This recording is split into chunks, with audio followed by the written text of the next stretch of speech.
your Ultimate Coach book reading event. And I say it's your book reading event. It's not mine. It's not ours. It's yours. You, the person in the room. So we are here as a community in being. And today is Wednesday, January 17th. And some of you, it's Thursday, January 18th, although I don't see Wolfgang or Renata. So I believe we got to have somebody from the other time zones. Well, thank you for being here in this Zoom room, and thank you for those watching the recording. The Ultimate Coach, also known as the Book of Being, was written by our ultimate author, Amy Hardison, and our ultimate researcher, Alan D. Thompson. Let's take a moment and acknowledge their magnificent collaboration and commitment in creating the Ultimate Coach.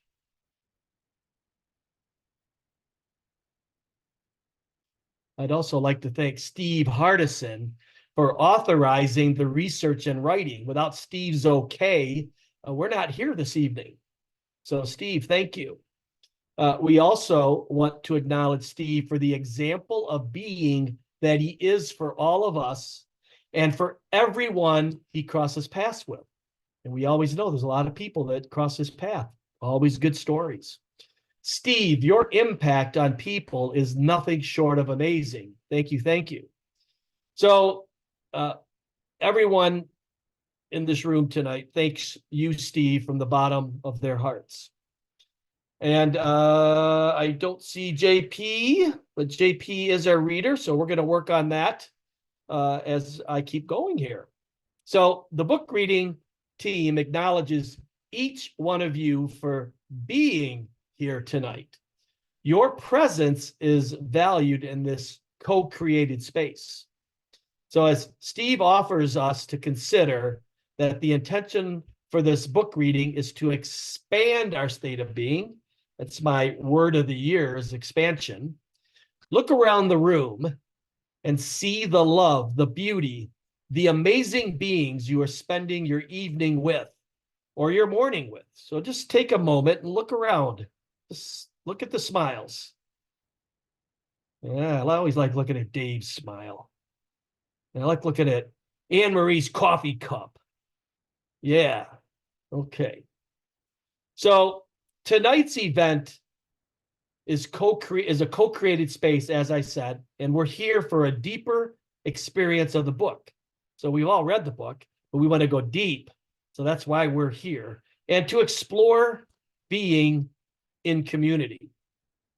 As we begin our inquiry into being, please share in the chat a new way of being that you've recently added to who you are in the world. So I'm saying a new way of being that you've recently added to who you are in the world.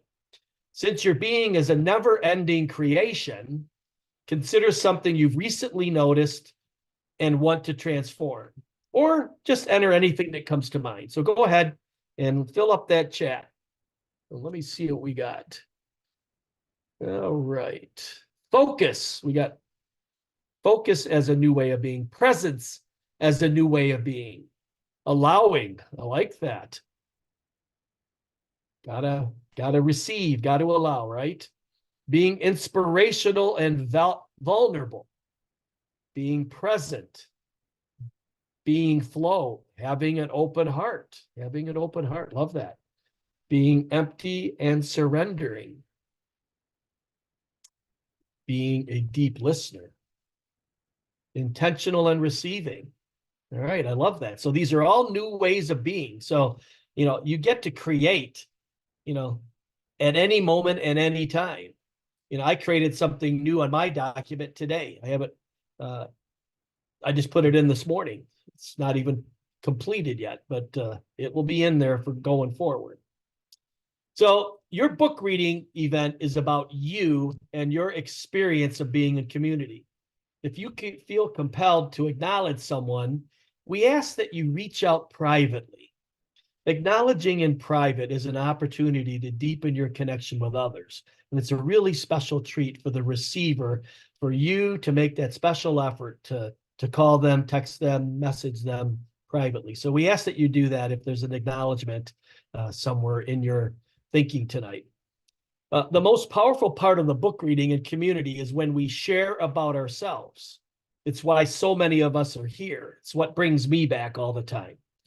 When it comes time for you to share, and we hope you all share about you. As you read along with our guest readers, read about you. Read about you. And when you listen to the shares, while you're listening for what is being said and the essence of what is being said, listen about you as well. So I've got another chat question for you. So let's consider chapter 32, the cost of coaching.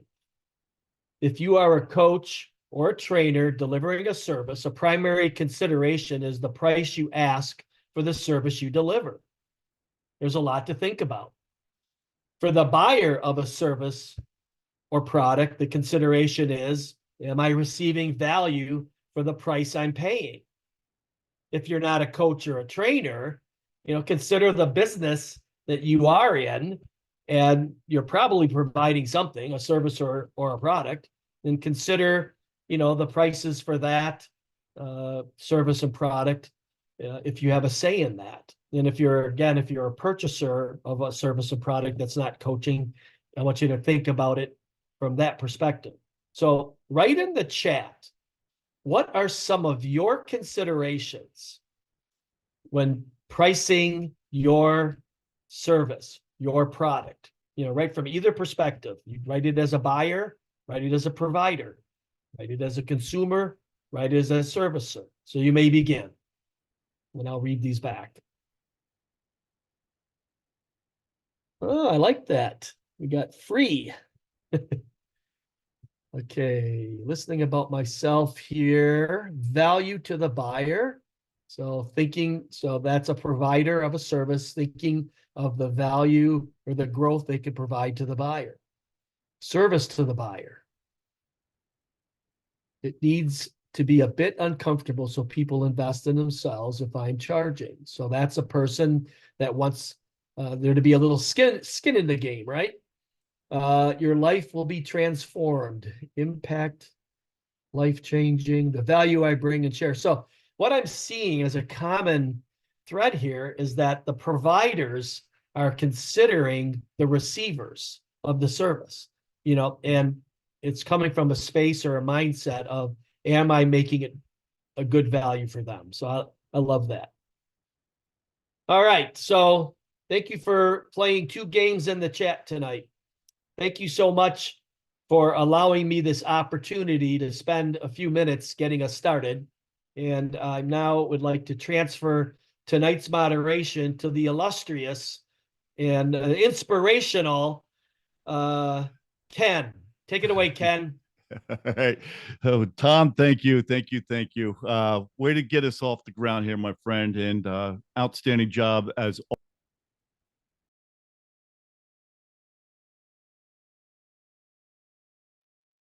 Yeah, I know. Yep, I see it. I was on mute and then mute it and all that. So you hear me all fine now? Put the thumbs up here. Awesome. Okay. So Tom, thank you for that awesome introduction, and thank you for getting us off the ground and kickstarting into this book reading here tonight. And I'd like to welcome every single one of you here to chapter 22. Of course, as Tom already had explained, that we're going to be talking and reading about the cost of coaching. But before I begin, when we met as a team before we came on here, I told Tanya and the team, I says, I'm chomping at the bit. Tonight, I'm really, really excited to be part of this tonight because I have something I need to share with each and every one of you. And some of you, when I say this, are gonna, you're gonna put your hearts up, you're gonna put your clapping hands, and you're gonna shake your head, and be in total agreement. And back me up for what I'm about to say. Today, I was called to another gathering, and I never knew who this person was. I never heard of him until today. But I was invited to be participating in this today by Mr. Greatness himself, Eric Lofholm. And it was by a person by the name of Ankush Jain. Ankush Jain. And he talked about changing the consciousness of the planet. Now, when I saw the invite of that, of course, I got curious about it, but I was feeling a calling I need to attend this. So if I had to rearrange some things in my schedule today here, I was going to be on that call today. And I showed up. The universe said, you need to be there. And I thank God and thank the universe for allowing me to be on this special call here today. And I got an awesome chance to see some of our team members to be on there today, and some of the people that attend this book reading, they showed up on this call today. Ankush was brilliant, absolutely brilliant. And I would suggest that if you got a chance to get the link, go into the YouTube channel and view that and spend an hour out of your time to experience what each and every of us experienced on that today.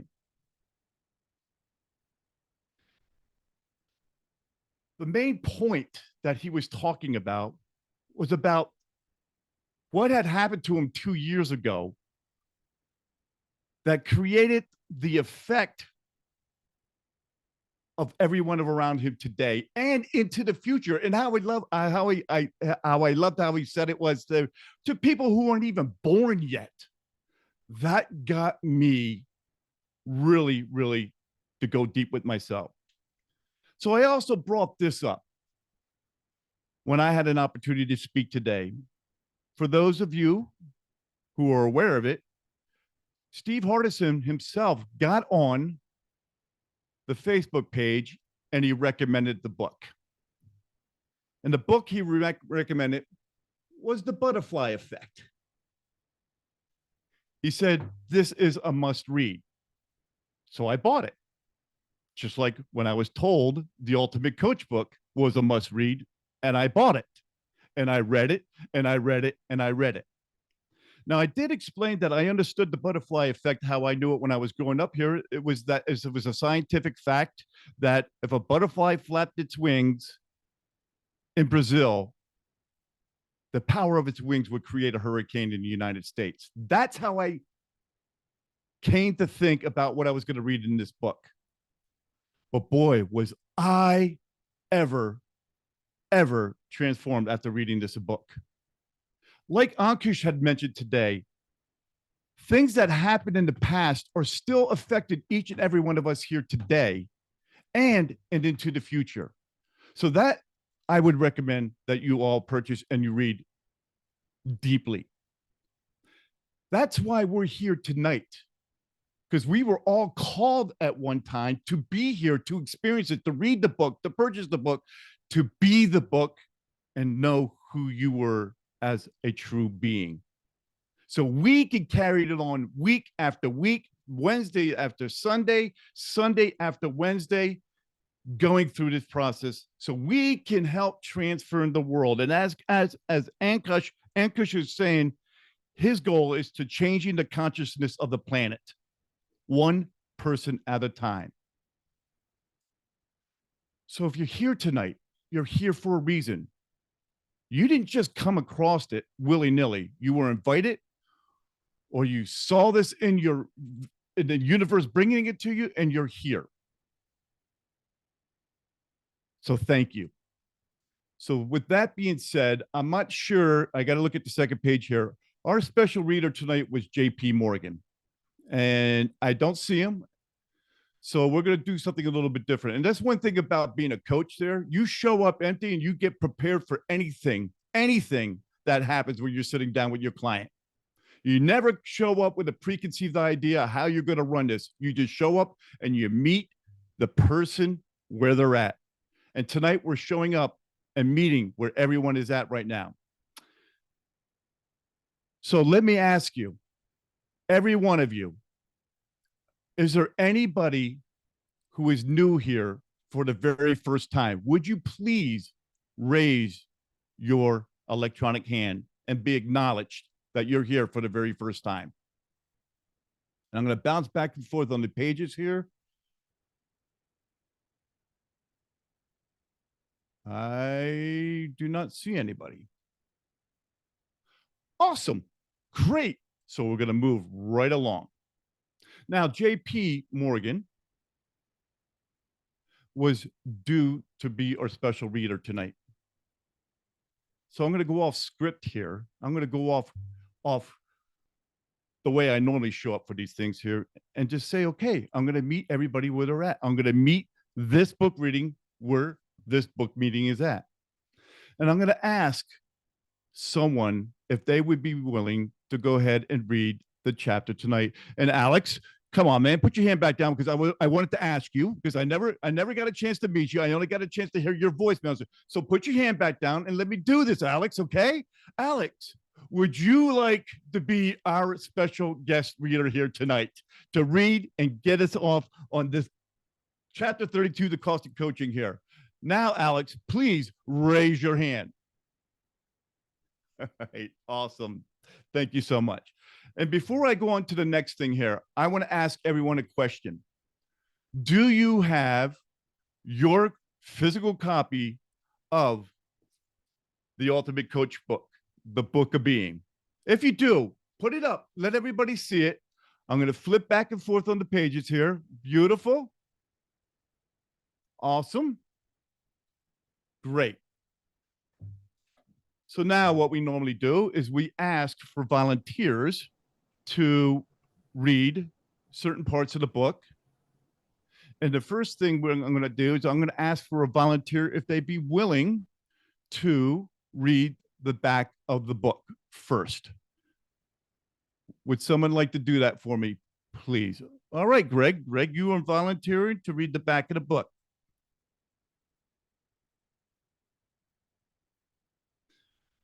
Also, would someone like to read the very first 2 pages before you begin? Volunteers to read the very first 2 pages. Damien, thank you.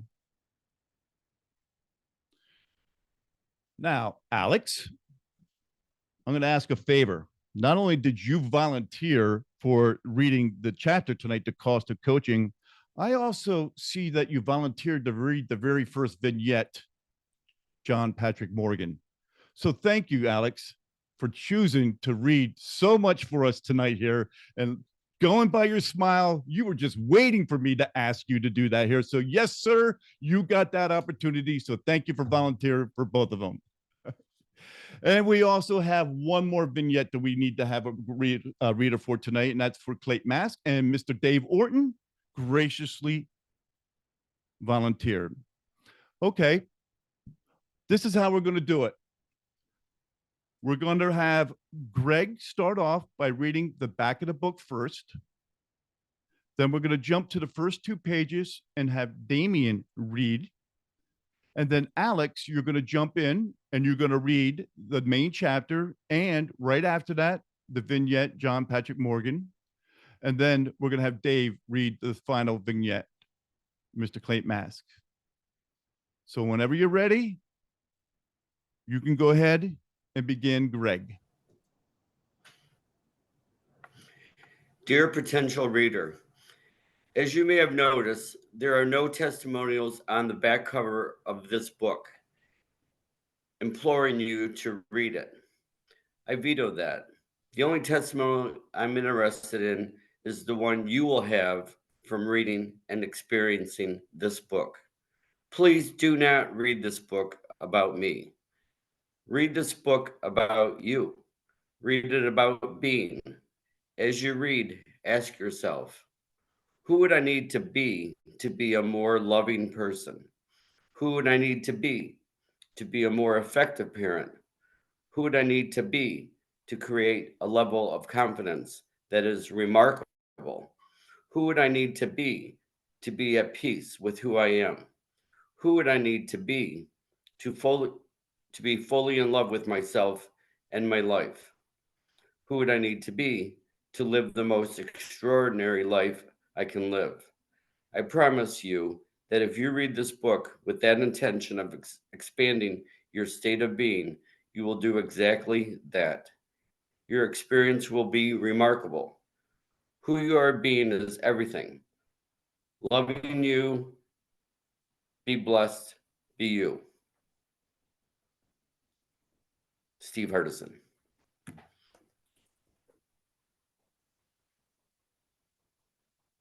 Next. Okay. Before we begin, are you tired, lonely? Would you like to subscribe? No. Thank you for reading the back cover and the first 2 pages of each time before you read this book. I never wanted to write a book, and I haven't. I never wanted to have a book written about me, but here it is. This book is a gift from my wife, Amy, who wrote it, and my friend Alan D. Thompson, who conducted the research interviews on which it was based. And it's not just a gift to me, but to you too. And now you're reading it. So with your permission, I'll give you some suggestions on how to read it. You see, this isn't an ordinary book. It's not simply a biography. It's not a self-help book. It's not a literary classic. It's definitely not a book about how to coach. In fact, it's not a book about doing anything. It's a book about being, and it's a book about you. To access this book, ask yourself these questions as you read. Who am I being as a partner, parent, or friend? Who am I being as a leader? Who am I being as a member of my community? Who would I need to be to have miracles show up in my daily life? Who would I need to be to create value in the work I do? Who would I need to be to generate a life of abundance? Who would I need to be to alter my relationship with fear? Who would I need to be at peace with my past? Who would I need to be to step powerfully into my future? Who would I need to be present as a way of being? Who would I need to be to live the most extraordinary life I can live? Who would I need to be to know that my life makes a difference? Who would I need to be fully in love with myself and my life? Who would I need to be to improve my relationships with the most important people in my life? Who would I need to be to read The Ultimate Coach and have a personal breakthrough in being a wonderful me? The best part about this book about you, is that it is endless. The story goes on, and it's written by your being. Loving you, be blessed, be you, Steve Hardison. Want the PS? Yeah? PS. They want the PS. Remember, every time we reread this book, please read the back cover and the first 2 pages before you begin. If you do this, your experience of this book will be totally different.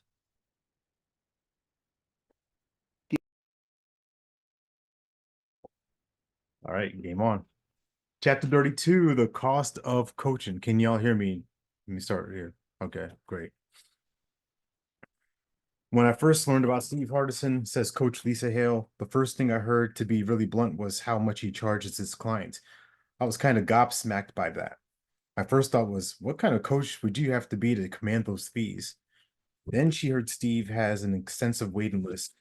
It would take years if he were to coach everyone on the list. Twice gobsmacked. She considered, what kind of a coach would you have to be to command those fees and have a waiting list that long? Steve answers that question with an analogy that is timeless, but which is spoken in the context of the early 2000s when he first said it. He says, if you go over to Bank One Ballpark at game time, you'll see a man who is almost 7 feet tall. His name is Randy Johnson. He has won the Cy Young Award 5 times. In 2004, he pitched a perfect game. That means you don't walk anyone. There are no errors, no one scores. There have been only 23 perfect games ever pitched in the history of Major League Baseball. Randy Johnson pitched a perfect game when he was 40 years old, the oldest pitcher in the history of the Major League Baseball to do so. If you drive around the valley, you'll see intersections where there are day laborers standing at the corners, hoping they will get hired that day for minimum wage. If you keep driving, you can find plenty of doctors and attorneys who are making 6-figure incomes. If you drive to Bank One Ballpark, you can watch Randy Johnson pitch for the Diamondbacks. he is getting paid $52.4 million. Why? Because there are very, very few people who can pitch a perfect game and throw a baseball 100 miles an hour. But that's not all. If a pitcher throws a ball at 100 miles an hour and it's right across the center of the plate, any major league baseball player can hit it out of the park. What makes Randy Johnson so valuable is he can throw a ball at 100 miles an hour and he can put it on the edges of the strike zone so that when the batter connects, the ball will likely be on the ground or popped up. The fewer people that can do something, the more a person who can do that thing gets paid. No one does what I can do. No one does what I do when I coach. Scott Parker is one of many who hold the same opinion. He says, believe me, Steve is worth every dollar. When I was sitting with Steve, I never thought about the money. In fact, if anything, I thought he doesn't charge enough. I was thinking, the stuff he's doing is magic. This is the most unbelievable thing I've ever seen. But that's not the only reason Steve charges what he does. It is also about commitment. Lisa Haisha says, anyone who pays that kind of money is not going to pay it and then go back to who they were. Working with Steve is a really strong investment in your life. I'm going to get back tenfold of what I spent because it's going to shift who I am as a person. And that's what started happening. Just boom, everything's like, what's going on here? There is yet another reason. He charges that fee because of what it draws out of his clients, says Rich Litvin. They have to tap into resources they never knew they had. They have to enroll their wife, husband, or business partner. And they have to show up in a way that never seemed possible before they chose to work with Steve. The value they get before they have even begun coaching with Steve is extraordinary. In the gap between paying Steve and beginning his coaching, Townsend Wardlaw reflected, this may sound a little strange, but if Steve dropped dead tomorrow and I never got to actually work with him, I already got my value. I got my ROI, return on investment, on my 200 grand. My whole world has shifted from our one conversation. Gina Carlson shares her experience. On February 1st, 2014, I showed up at Steve Hardison's office with a check for $150,000 to begin our journey. On a side note, how I even came up with that much money twice because I had multiple agreements with him to pay Steve's fee astonished me. And all without mortgaging my house, borrowing, or going into debt. This in of itself was no small feat for this working single mom. And full disclosure, I did ask Steve for the single mom discount. He replied, I would never do that to you. I would never devalue you like that.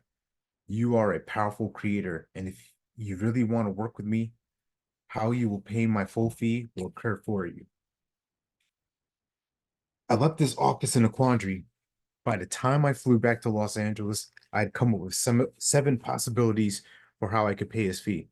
It was almost like the accomplishment of creating the money to pay his fee was so beyond what I ever would have thought possible that I didn't even need the coaching after that. Martine Cannon was so committed to work with Steve that she was willing to sell her home. I knew my life was more important than my property, but as soon as I was committed to selling my house, other options popped up. Someone said to me, you have plenty of equity in your house. Let's just release that. I replied, I know that money can be released for renovations. Well, this, pointed to herself, is the house that is being renovated. Jeff Denzel was 23 when he hired Steve as a coach. I went through a lot to create the funds to work with Steve. My first day sitting in his office, I said, now I know why you charge what you charge. Why is that? It's because now I know I don't need you. You got it, Steve said. You got it. The fees Steve charges commits his clients to be fully engaged in their work, but it's not a unilateral commitment. They also commit Steve, right? If he's going to charge what he does, he had better deliver, right? Nope. Steve is crystal clear on this. Ask him, and you will feel his energy start to rise. He guarantees that he will step into his office with 100% of his heart, mind, and energy. The rest is up to the client. If you hire me thinking, I'm going to make this happen, you're nuts, says Steve. It's a clear message he sends to each of his clients. The words may vary. To Clayton Mask, he said, Clayton, you will get your desired outcome if you do what you agree to do during our coaching sessions. but this isn't about me. It's about you. Think of it as going to the gym and I'm your trainer. If I do the sit-ups, it's not going to make your abs tighter. This is on you. You are responsible to take what we create in the office and make it happen. It's a lesson that is sometimes learned the hard way. Tom McGovern says of his coaching experience, frankly, one of my objectives wasn't met. It was a business goal, and clearly it was on me. Steve will coach, share, direct, and inspire, but his client is responsible to act. McGovern goes on to say, I recently looked back over my notes. The first note I read was something that I still haven't nailed down. Had I really embraced it, it would have changed the last 10 years. Steve absolutely saw it and he had the solution for it. The stuff he shared with me and how he shared it was brilliant. Do these misses depreciate Tom's coaching experience? Tom relates. One of the objectives we created during our time together was about me parenting my then young son. I'll never forget it. He said, you say you want to be a good parent, but the truth is you want to parent your daughter. You don't really want to parent your son. And he was right. We worked on that. Together, we shifted how I was being with my son, and it changed everything.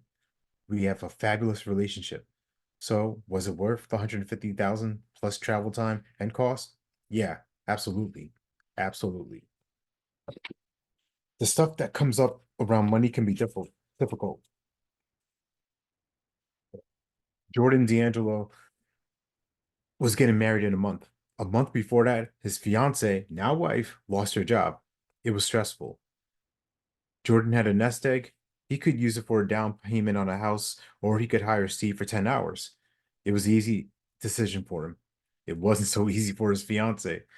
He went with the 10 hours. He writes, every 2 hours was an experience unlike any other. Time stopped as we dove into everything in my mind that was limiting me. I learned the true meaning behind forgiving oneself. These 10 hours changed my life. My marriage has been absolutely blessed by my ability to forgive myself and just simply love. Tom McGovern relates this experience from 2010. We were set up for our session and Steve said, hey, have you seen the movie The King's Speech? No. Well, it's showing in a half hour. Do you want to go? Okay, I guess so. I thought we were going to have a coaching session. I'm thinking, that's a $3,000 movie. It better be a damn good movie. About halfway through the movie, I don't know why I'm there. I'm getting a little bit pissed because I'm spending $3,000 for a movie. I didn't see the value. But then there was a part of the movie where the king looked over at the speech therapist who was helping him overcome his stammer, and he said, I have a voice. Steve looked at me, and I looked at him. I was like, yeah, that's me. I am not quiet, but I can take the back seat to people. That was the $3,000 lesson. I have a voice. It was worth it all. Whether it takes a minute or 2 hours, the point of coaching is to make the point, and the point was made. It was the most expensive movie ever, but it was great. Steve recognizes that issues about money can be hard, but his focus is not on the cost, it is on the value.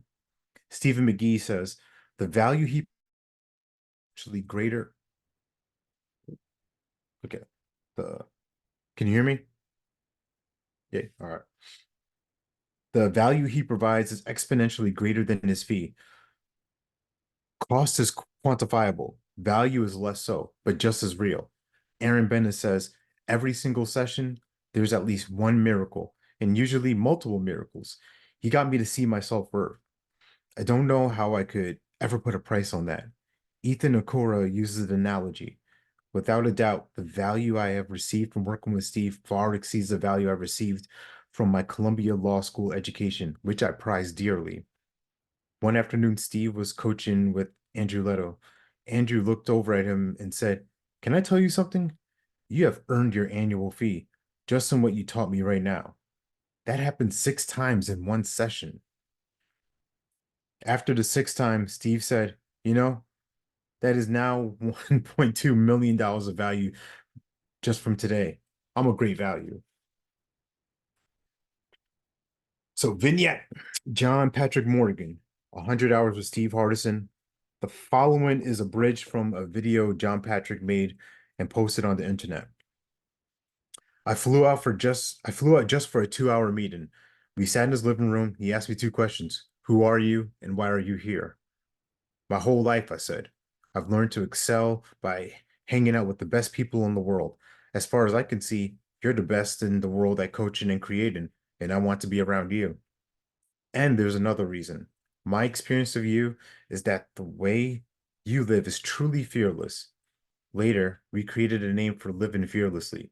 We called it Nothing, as in having nothing between my intuition and my action. Excuse me. I wanted to work with Steve to create more nothingness in my life. After my 2-hour Be With session with Steve, I said, I'll be back. I want to work with you. I just have to create the money. At that point, I was making probably just under 250,000 a year. I was going to have to come up with 150,000 to invest in coaching. I wasn't sitting on that much cash for sure. It would take a while, but I was going to do it. 2 years went by. Long story short, it didn't happen. I realized in the summer of 2016 that wanting it wasn't creating it. On August 23rd, I sent Steve an email. By Christmas Day this year, I will have the money to work with you. Short email back. Great. Looking forward to it.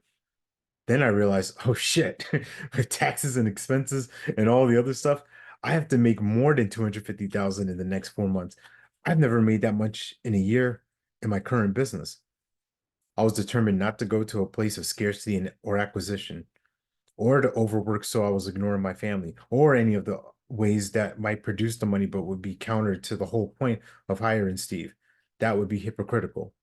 A week before Christmas, I was 100% short of my 150,000. I pulled it together by Christmas Eve.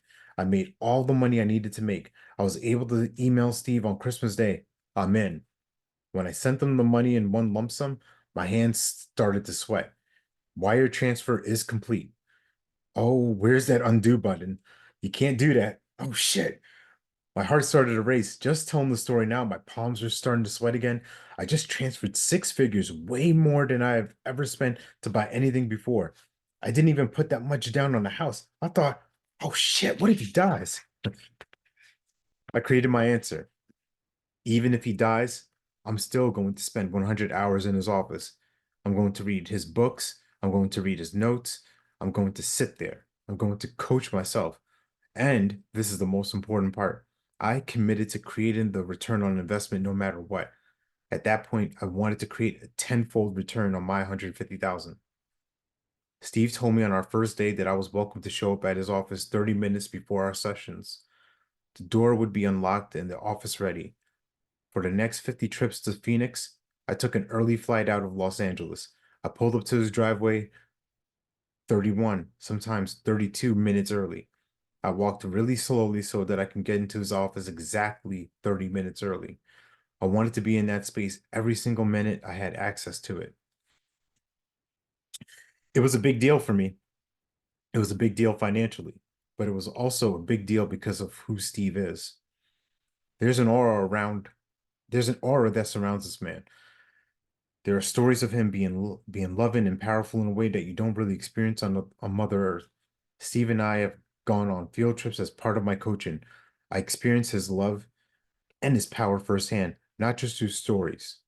He is present and loving with every living being he comes across, whether it's the homeless person, the billionaire that shows up at his house for coaching, or the tortoise that lives in his backyard. Same love, same presence. To be with someone who is that way is a gift. Why? Because we learn through emulation. Steve's way of loving everything and everyone in the world rubs off on you. When I look back at the 100 hours I spent with Steve, the most valuable thing I learned was how to love others, despite what you might see in them or not see in them, how to love everything, despite what it might look like or not look like to you, and how to love myself. I've grown so much in my capacity to love myself. If this were the only thing I got from working with Steve, it was worth what I paid 10 times over. The reason I wanted to work with Steve is I wanted the power that he has, the power to create in the world, the power to create the kind of business he has, and the power to create miracles. And I wanted to create through love. Steve is a powerful man with a loving way of being. That is what I wanted to be. over the 100 hours we worked together, Steve and I looked at all of the ideas that I had about myself that were an obstacle to me being who I really am. What does that mean? I have thoughts about myself in the world where I feel fear, and I have thoughts about myself in the world when I'm feeling loved. I call the loving thoughts who I really am, and the fearful thoughts who I'm not. We spent 2 years looking at all the ways I was seeing myself from fear and changing them, one idea at a time. I was able to access new ways of seeing that were more loving. I would take these, I would take those home and practice believing them. I wish I could tell you, I wish I could take you into every single session and every single conversation we had and show you the gifts I received through being with Steve. I wish you could see how I left his office walking on a cloud, feeling so confident in myself, so happy, so peaceful, so certain. I hope you're having thoughts of I hope you're having some thoughts of skepticism. How is this possible? How can one man be so wonderful? Is John Patrick Morgan just some guy who linked into the Steve Hardison myth and fell for it all? Maybe, but I don't think so. You see, I'm not your average follower. I don't like following people. I'm very much a maverick. I'm not really a part of many communities. I'm kind of an outsider. I really despise the idea of following somebody in such a way that you abdicate your own personal uniqueness and power and responsibility. So I brought very heavy skepticism to my work with Steve Hardison. It was perfect because we had some really great conversations about some ideas I had about Steve that were an obstacle to our work. Regarding the fear that people get drawn into Steve's orbit and then lose their sense of self in their center, or the idea that they are just following some great salesperson, it's so not that. Unlike some kind of manipulative leader who just wants people following him, the closer people get to Steve, the more he helps them find themselves. Steve has an incredible power to help people find their own truth and their own uniqueness. It creates this incredible magnetism that moves people towards him. The closer they get, the less they need him. The more they love themselves and the less they judge themselves, the less they need him. And that's why at the end of our 100 hours, I'm even more comfortable not having Steve in my life than I was before. Our work has changed the destiny of my entire family, my wife, my son, my mother, my clients, and people I've worked with over the past couple of years when we've been working together. The best decision I have ever made is to work with Steve Hardison. Okay, the best decision I ever made was to marry my wife and to have my kids. But the other best decision I ever made is working with Steve. Love is you're that so much. Vignette, Clayton Mask. In December 2009, Clayton Mask committed to start coaching with Steve in March 2010. This vignette picks up the story on March 9th, 2010. Steve was expecting me to show up with a check at 3 p.m. and start our coaching. I called him at lunchtime and left him a message. Hi, Steve, this is Clayton Mask.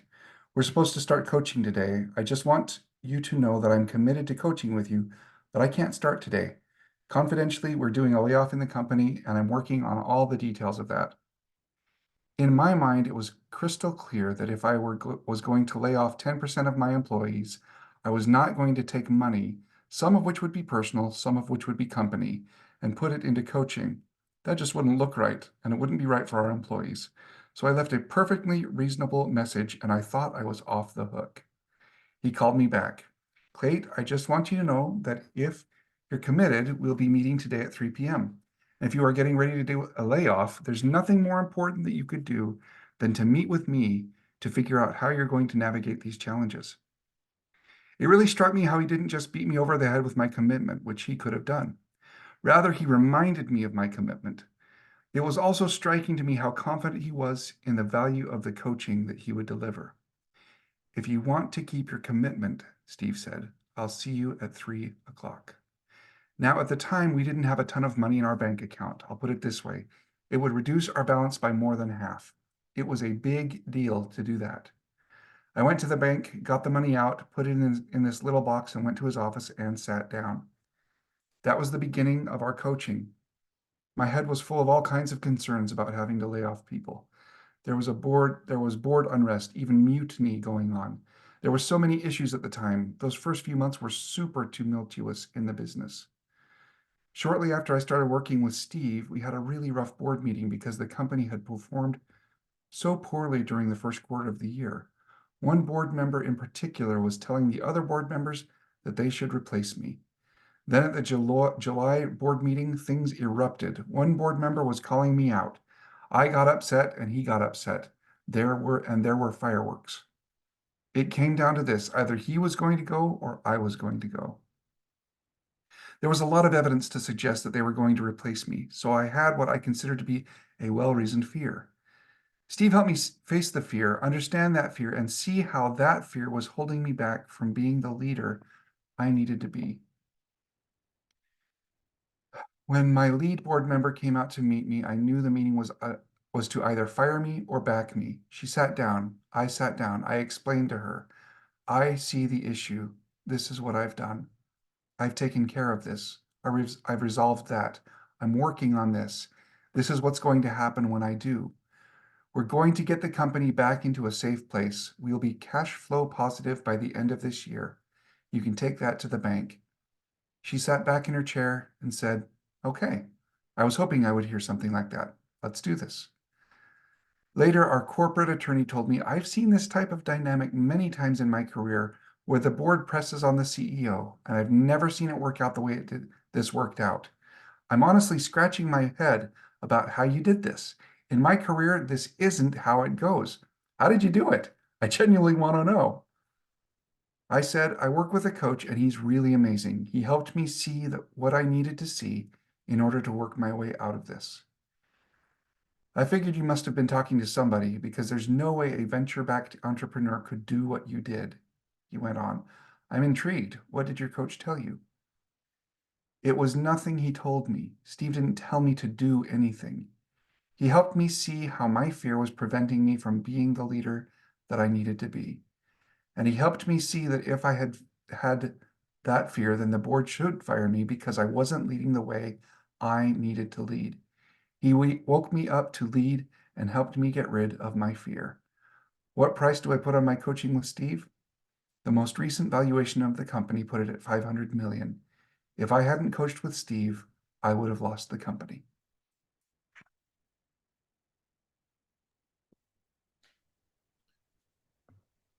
I just want to take a moment here to thank each and every one of our readers here tonight, for Greg, Damian, for Dave, and for Alex. I want to honor you too as well for stepping up and helping us fill the gap that needed to be filled twice.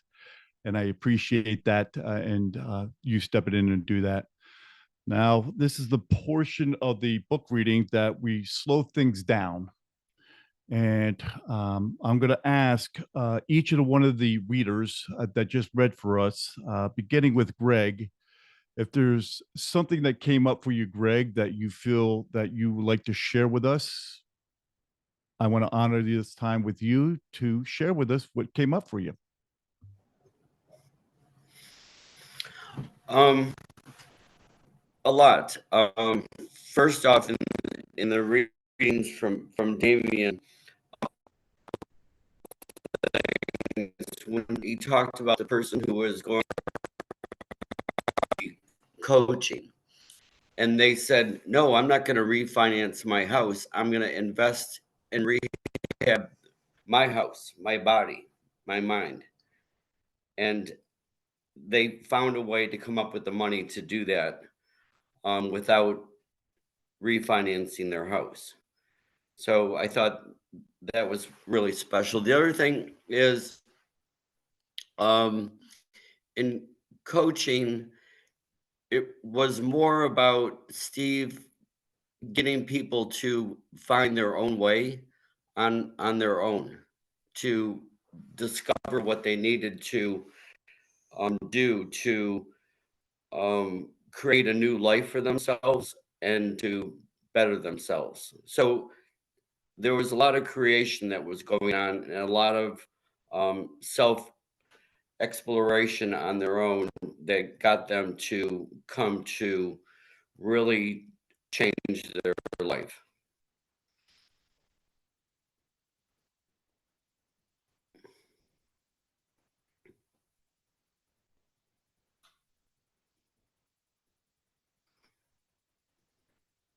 Hey, Ken, you're muted. Yeah, I'm sorry. Can't- I'm not used to this. Okay, I'm used to unmuting myself. So Greg, thank you for sharing with us here. And two things that I heard you say was that, you know, what really stood out for you in these readings tonight was the refinancing of the house. This person was going to go out and you know, refinance it or and get the money, and then they realized once they had that, other things popped up for them where they could have go ahead and get the money without them refinancing. And then what really stood out for you was that how Steve coached people to have them find their own way.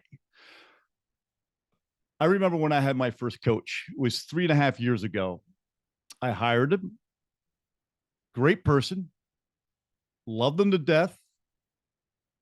And all they did for an hour every single week was had me sit there and just tell me what I needed to do in my life, how I needed to do things, what I needed to do, what my problems were, how do I need to get over it. And that person, my coach, had all the answers that I had to find. I think I get maybe 5 minutes every hour into about talking. After I left those coaching sessions here, I never even thought about, well, how do I create myself? How do I do this? Where is my challenge? Where is my accountability? 12 weeks I went through that. It was a very valuable lesson for me not to rehire this coach. Thank God I found this community. I found my coaching community. Thank God I learned that it's not up to my coach, it's up to me. It's up to me to learn and go out and make the mistakes and learn from them and not rely on other people to tell me what to do. Tell me what to do. And it's grown me as a person, personally and professionally. So thank you, Greg, for sharing that. Next, Damien. Where are you at, my friend? Right here. Oh, there you are. Okay, thank you. Would you like to share with us? Yes, I would. I'm going to share some now and some later.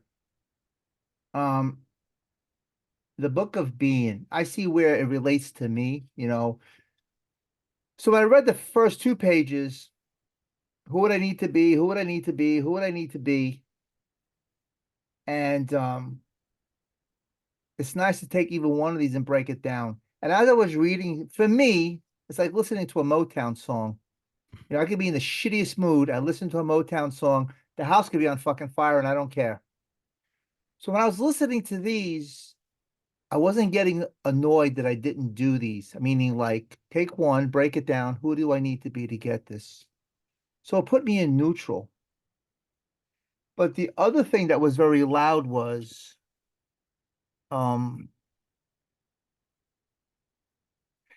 you know, when Steve was any of these stories to see how I relate.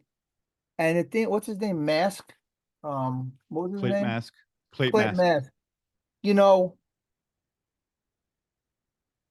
it's like saying to somebody, so what do you think about this? Without saying you need to do this. You know, and I wrote this down. This is something I'm going through right now, and I'll expand on it later, but reminding the person of the bigger picture. He didn't put a breath what Clay Mask should do. He just gave him, well, why don't you just look there? What do you think? The bigger picture, you know? And I've done that plenty of times with people. And when people do with me, it's helpful. And the loud thing I heard also is for me that I'm wrestling with is the obstacle of me being who I am, you know? And, I mean, I want to tell a story later, like Domo, a lot. So for me, not really letting me be who I am, I've done a lot of Clayton masks of people, meaning like, wow, I never thought of it this way, and they woke up, and I don't see my value in that. And that went with the chapter, the cost of coaching. Like, I don't see my monetary value. So I'm just raising my hand when I heard him do that. Like, that's the value. You can't do what other people. Am I saying this right? You do what other people can't do. So that's sort of a reminder for me of for me to be me, get out of my way. So I'm just wrestling with that right now.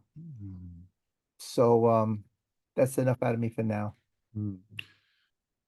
Damien, you come on here week after week and you share so powerfully. You come on these calls, this regular book reading here, and you show up powerfully you. And you said something about, I'm the obstacle that's standing in my own being. And you show up the way you show up. We see it differently. And you said something about the bigger picture. And you also said something about well, maybe I'll share a little bit later on what I'm talking about. But I'm going to challenge you right here, right now, Damien, because you are such a powerful person. I don't want you to wait till later on. What is that bigger picture that you seemed to have an obstacle that you think you can't get back to that you want to get to? Are you willing? Yeah, listen, I'm in the ring. Let's work out. That's You know, what this is the thing is, okay, like Domo. Everybody knows the story of Domo, and you know, even people trying to kill themselves. I'll crack a joke and they wake up, or okay, oh, let's do this.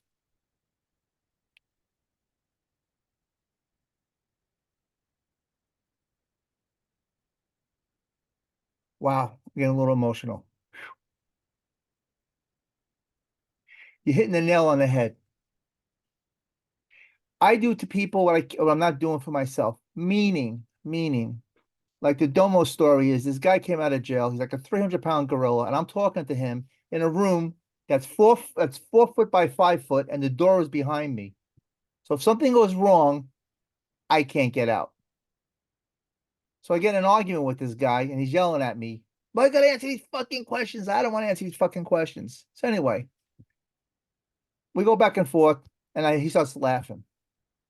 He goes to work the next day. Emergency, emergency. This is the point of I can see their bigger picture, but I'm doubting my bigger picture. Emergency, Damien, come to the office, come to the office. What's going on? So I go to the office. This gorilla, he just got out of jail like 2 days ago. So there's gorillas in the office. My boss is in the office, and my job is just to watch because I'm learning how to do intake.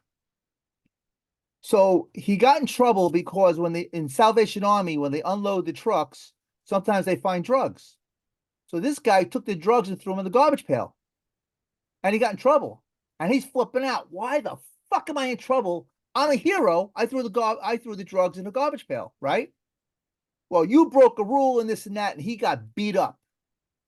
And I says, listen, can I have him for 10 minutes?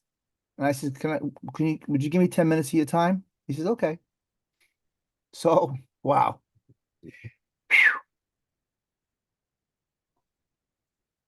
I don't know what this is about.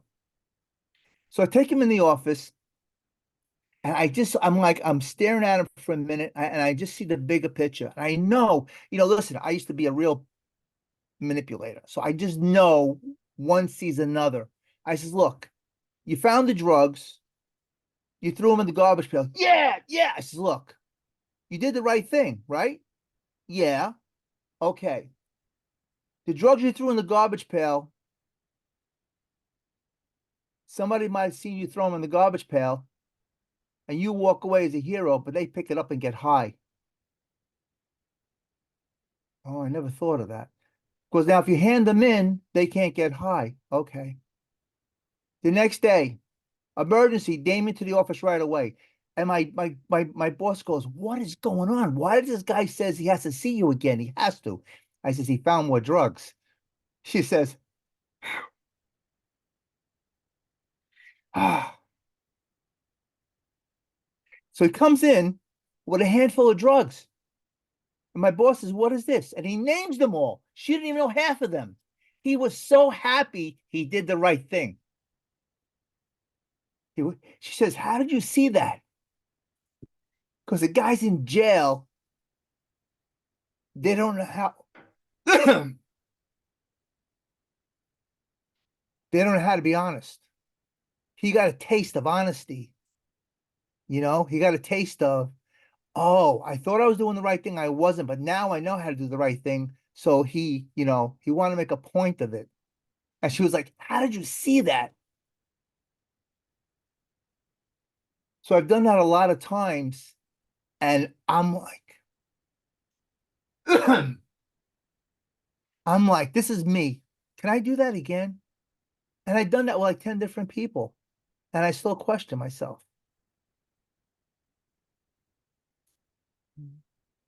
So yeah, Hmm. you know, so yeah. Damien, I just want to take a few moments here to acknowledge and honor you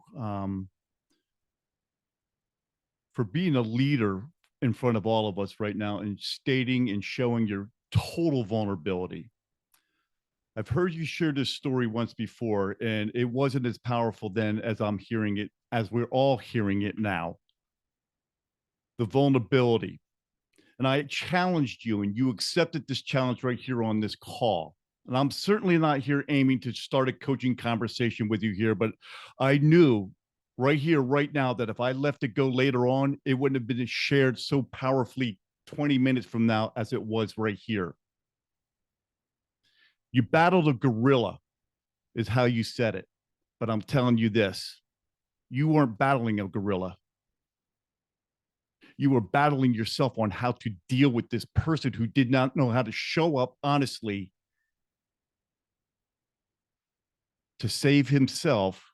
And all he had to worry about, all he was worried about is how he's going to bring his jail life into a personal life. And you saw that. I do to people what I don't do to myself. Sir, I'm challenging you right now. You did it. And you just don't see it. You're not feeling it.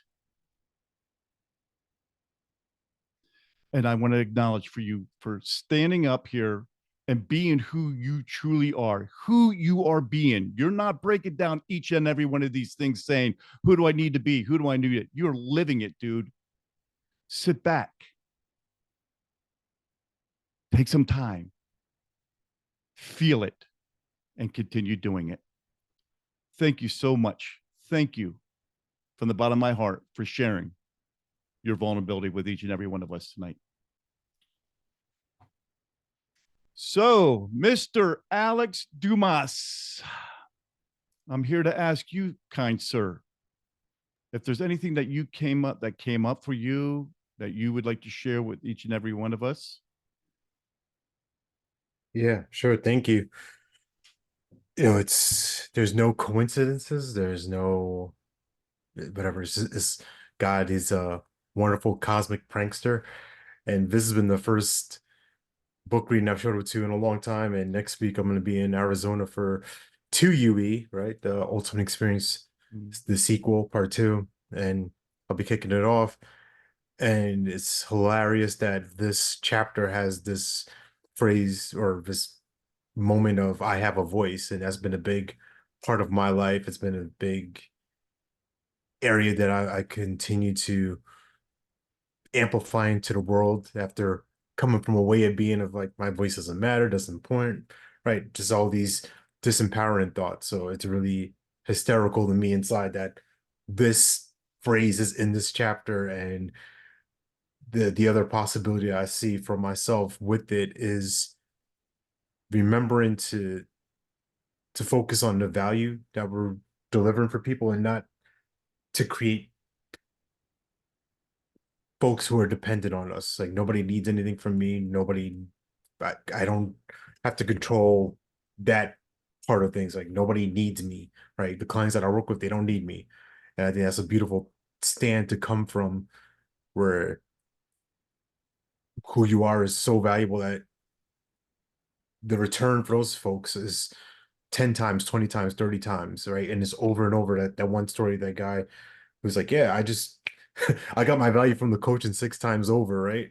It's like, yeah, you get $1 million of value, right? Dependent, it's all relative depending on what that means for you. But it just so shows a new lane for how to create and be really powerful, impactful for people. That's what I saw. Thank you, Alex. I just want to just reflect back to the beginning when you said you focus on the value. We need to focus on the value we have and not to create reliance on others for us. What comes up for me about that, and you shared that beautiful out of the story that you read here about the, I got $1 million worth of coaching in 6 visits. If we sit back and we see this for ourselves and we're not relying on it, every day we're creating $1 million worth of coaching, whether it's being with other people, with being with our own coaches, or being with ourselves and creating our own $1 million for ourselves here. And I like what you said. I have a voice. This is a big part of my life. This is what I want to amplify in my life, and I continue to do that. That, sir, is how we each and every one of us needs to live every single day. I have a voice. And if you spend your days restraining that voice because you're worried about what other people are thinking about you, then you're not going to see the potential and the greatness in oneself and yourself. So thank you for sharing this with us here tonight. And thank you for being here tonight. Mr. Dave Orton, would you care to share what came up for you? Yes, thank you. The first thing is I'm so excited to meet Alex Dumas in person. After knowing him for over 2 years now, virtually, I get to actually hug this man in Arizona. And I'm really looking forward to that. And all the other people that I haven't yet met there. Damien, looking at you, buddy. Tanya. Yeah, everybody that I'm gonna, although all of you who are gonna be there that I haven't yet met in person, I look forward to that. And I want to thank Alex for sharing the words that he did. It's beautiful, man. And I'm not allowed to acknowledge, so I'm going to celebrate that. We're going to call that the Dave Wharton rule. Every time I see that, every time I hear that, it's like, but I celebrate Alex's willingness to read on, into his late night at the drop of a hat. The greatness of that is amazing. For me, this cost of coaching takes me back to 2017. I was unemployed, had been unemployed for right around a year. And I had let Steve know that I was interested in doing in coaching with him, at least doing a Be With session. And he messaged me saying, Dave, I got an opening. If or not a Be With session, but the chocolate chip cookie agreement. He said, I've got an opening if you, this is the cost. And I'm like, Steve, I'm unemployed. I've been unemployed for a long time. He's like, Dave, if you're committed, you can figure it out. And I was committed. The reason I know I was committed is because it happened. And I went and spent 10 hours with Steve across 5 visits. And those 10 hours shifted the direction of my life forever.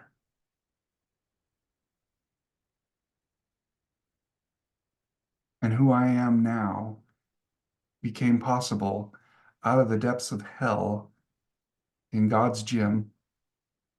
Thanks, Damien.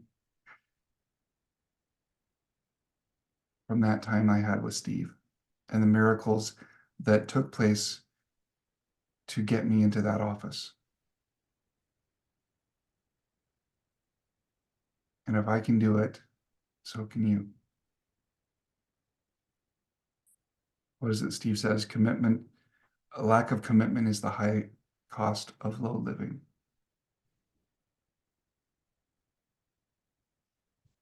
And I'm so excited to be speaking shortly after Alex kicks us off in Arizona. So excited for that. Hmm. And we are, to use Cush's words, shifting and upgrading and up-leveling the consciousness of the earth. I call it the beingness of the earth, but whatever, potato, tomato, tomato, potato. I love you guys. Thank you so much. Mm. Thank you, Dave. And I just want to say this here. You, sir, just demonstrated the butterfly effect. You started back in 2017 when you were, back that time, desolate, unemployed, don't know where your next dollar is going to be coming from. And you said you were interested in being with Steve and you knew you just couldn't do it. But when you started flapping that curiosity, creative wing of yours here, it reached Steve and he reached out to you and said, hey, listen, you created a miracle, Dave, for me to give you a call. I got an opening. And you battled all these thoughts in your head. I can't do this here. I can't afford it. What about my family? I don't have a job. How can I do this? To say it happened.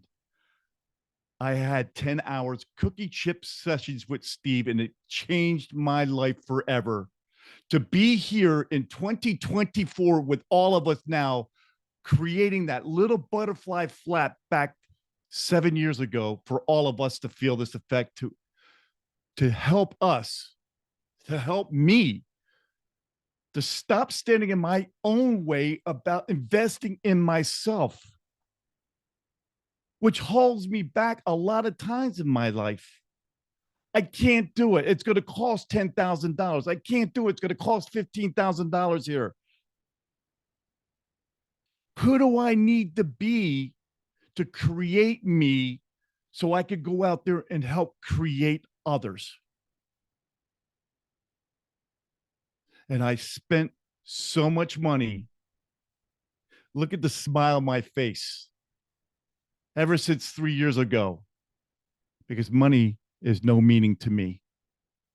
My life is a meaning to me.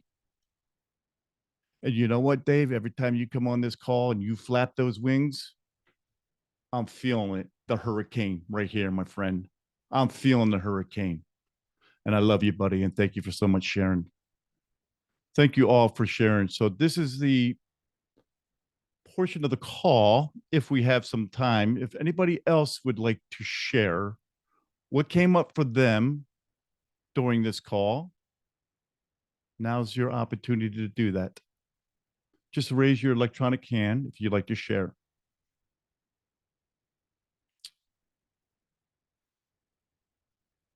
Mr. Tom, you have the floor, sir. I will take it.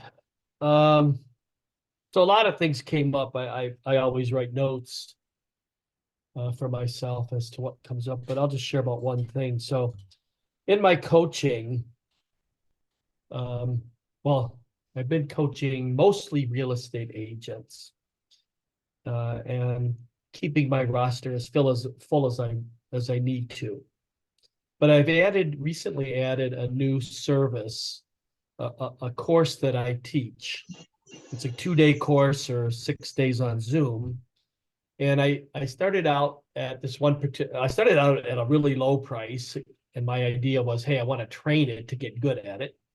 Then I raised it and people were paying it. Then I raised it higher because I kept hearing, raise your prices. But then I started not getting people purchasing it.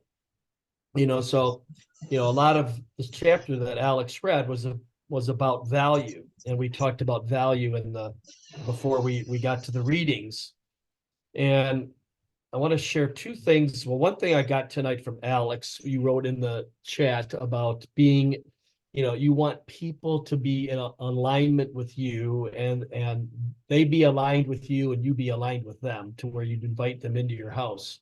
And that's been a change that I've made recently. It's like, I'll say no to somebody if that alignment's not there, and it's like, I think it was in one of the Steve Chandler books, to have a great coaching career, you have to have great clients, so, or something like that. So it's like, yeah, I've been moving great clients into my roster. And then I had a conversation, connection bingo conversation, Andrea, one of the last ones that Andreas monitored. And that was with Stuart Bush, who's in Ankush's Jane's class right now. And he said he's lowering his prices, that Ankush was saying to lower your prices. And I was like curious, because everything I've been reading is like, how raise your prices. But the idea was to price your coaching so you fill your roster. And then when your roster's filled and you got a wait list, then start raising the price. So I think, so those are my two standards. Well, I got lots of standards, but two standards right now that are important to me is to get the roster filled. So find a price where it fills, get really good at the product, delivering the product, and then work with people that are aligned with me, and I aligned with them. And then another thing I heard in this chapter that's really important to me is, when you first start out in coaching, anybody that's done that, you feel like you've got to deliver something, you've got to do something, and you're on some kind of pedestal, and that you've got to, if you can't, that it's all on your shoulders for the client's success. And I'm going to say that maybe a year ago that all changed. And, I've used the Karen Davis book with every client. I want them to read it before our first session. And it's like, I'm really, really clear that their success, I want them to be really clear that their success is all on them, and I'll be a mirror. I'll reflect back to them. I'll hold them accountable to what they commit. I'll challenge them a little bit, but I never tell them what to do. And my whole coaching has changed because of that. It's like they have to take it on. They have to be committed to it. They have to see the value in it. They have to create me as their coach. I'm going to meet them where they are, like you said, Ken, at the beginning, and create them as great. So these concepts that were, throughout that chapter, and then you could also say in the before you begin in the back cover, have been really important to me in my coaching and in delivering this course that I'm now delivering. So I just wanted to say that there was so many other things about this chapter, and I appreciate everybody that read. I appreciate everybody that's in this room, and I feel like I'm going to see a lot of you in a week. So Definitely going to see me, Tom. yeah, I think, well, everybody in here will be the first time I see him if you go. Absolutely. Well, thank you for that powerful share, Tom. And I just want to jump on that real quick and just say this here, and then I'll move on here. I was in leadership for 40 years. 40 years, I got to tell people what to do, how to act, how to be, what were the consequences if they did or did not do certain thing here, to a point now where I'm coaching my clients the same way that you are talking about right now, meeting them where they're at, asking questions, challenging them when they need to be challenged here, but leaving every single one knowing that it is your responsibility to go out and create yourself. I'm not that person. I'm only here to be your guide. That change. Yeah, and one thing that I didn't say that's really important, and I know that you're going to agree with this, is to never, ever walk over something. Never. I mean, the moment I start walking over things, that's the moment my coaching career ends. Because it's like, you have to see them where they are, see them as great. They have to be responsible for their results, but I'm not going to let them, walk over. I'm not going to walk over anything, and neither are they. Powerful. Thank you. And absolutely one.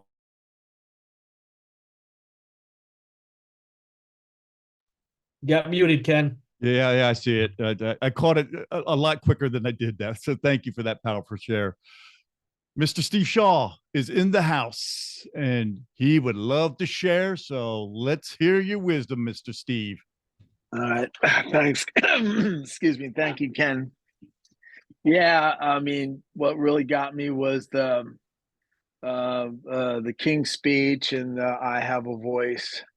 All when it really comes down to that, your voice or my voice matters. That resonated with me because the stammer, the idea of holding myself back and not sure of what to say and how to say it, and like even still, like I wasn't sure. I wanted to comment, but I wasn't sure what I wanted to say tonight. But the idea of like, if you're unsure, then raise your hand anyway. And but the idea of finding a voice, and I think that's been the most powerful thing for me, to be on the Ultimate Coach and being on these calls.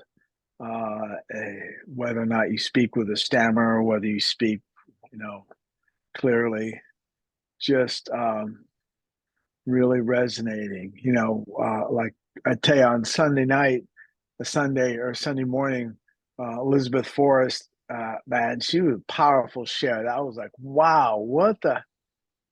I had no idea, where she was coming from and all that, and so the idea of having a voice, because I've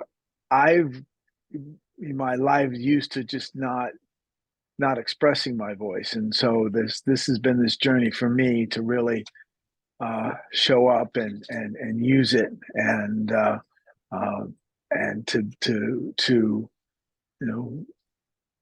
to be true to who I am. And I hear myself and I just wince. Is that me? So so that really got me, the idea that each and every one of us have a voice. I have a voice, and so when you hear someone has a voice that really powerful, and Ken, you've got a voice too, and I love listening to you. So that's my share tonight. So thank you so much. Thank you so much, Steve. That was a short but very, very powerful share that you had.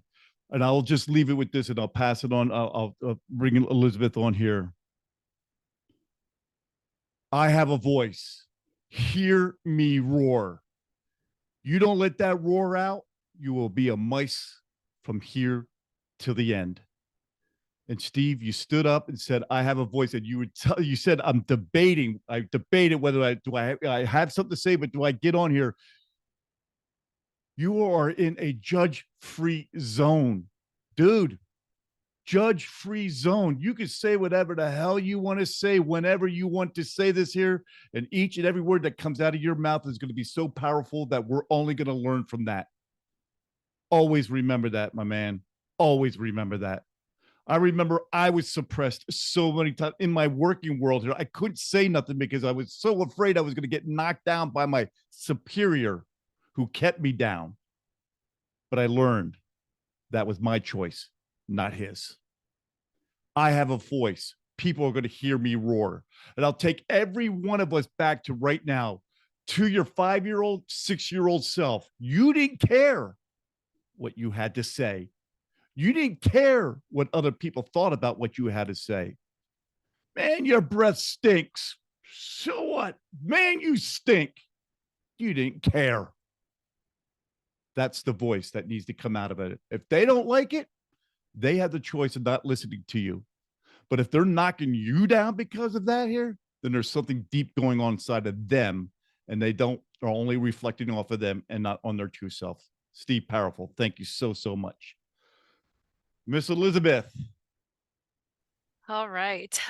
So I have a voice, and listening to these powerful shares, it takes me back to bedside nursing and having a couple conversations with different key players in management where they're telling me how it's not how well we take care of people, it's that we're nice to them.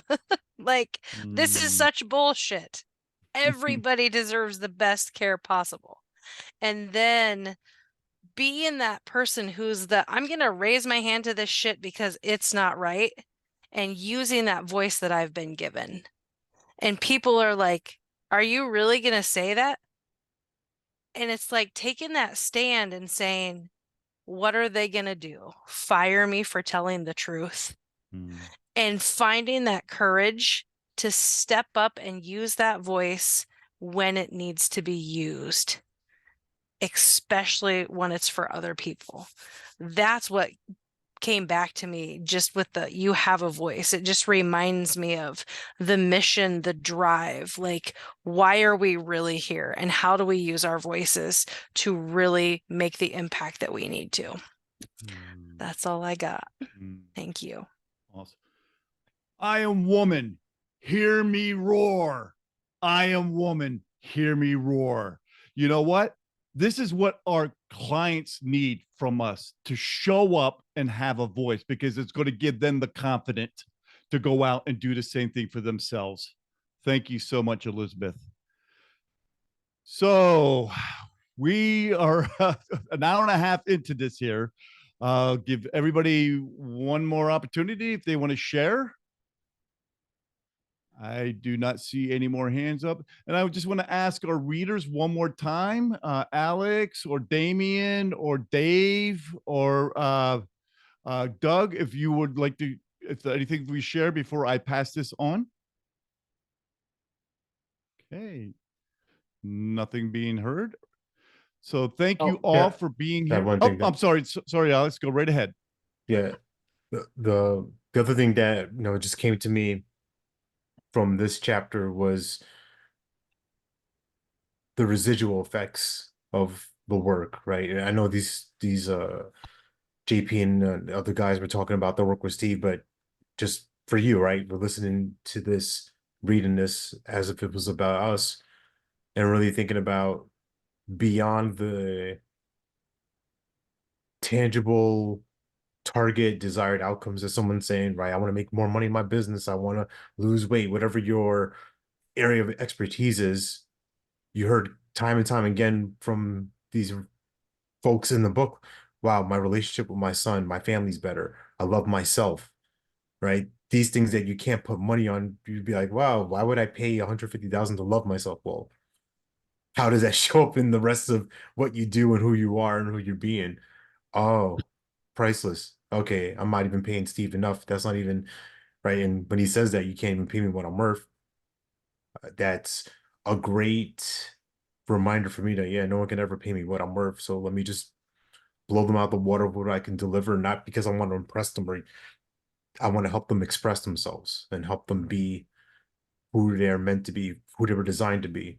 They just got confused, they got lost, they forgot who they are. Just remind them, wake them up. So that's what I got. Thank you, Alex.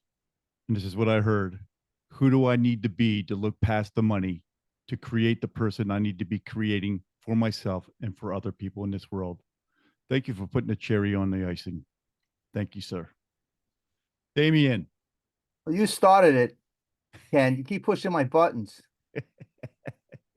It's like, this is why my moodiness, I was like, before I came on, it's like, what's his name? Eric put this guy up to listen to, Shanti, Sashin. Anyway, so I'm going to the Arizona event, and Sashin has a 3-day intensive, and I'm wrestling. It's going to cost me probably, it's like $1,100. And he says, well, put an offer out to the group. Somebody might have a room and this and that. And I'm like, God, do I want to spend like $2,000? And like, money is so tight, and and it's like, do I really need more training? Do I really need more training? I said, but Eric put him on the Facebook, like, you should hear this guy. I listened to him, I even spoke to him for a while. He just, he does what I do, which is pretty funny. He just called me out of the blue. I says, he says, why you calling me? He says, because, what do you mean? He says, I just saw your name. That's what I do. I just call people out of the blue. I had this thought. So yeah, so I don't like having money that's tight and worrying about it. And it's like, this is like 3 hours old, you know, should I go? Shouldn't I go? Should I go? Shouldn't I go? And it's like, and you said something about, you know, you and Alex, something like investing in yourself. It's, I don't know. So that was my annoyance that I'm still wrestling with. It's like, we'll see, but Damien, yeah, you're the man. You're going to Arizona. So you that's know what you done. did?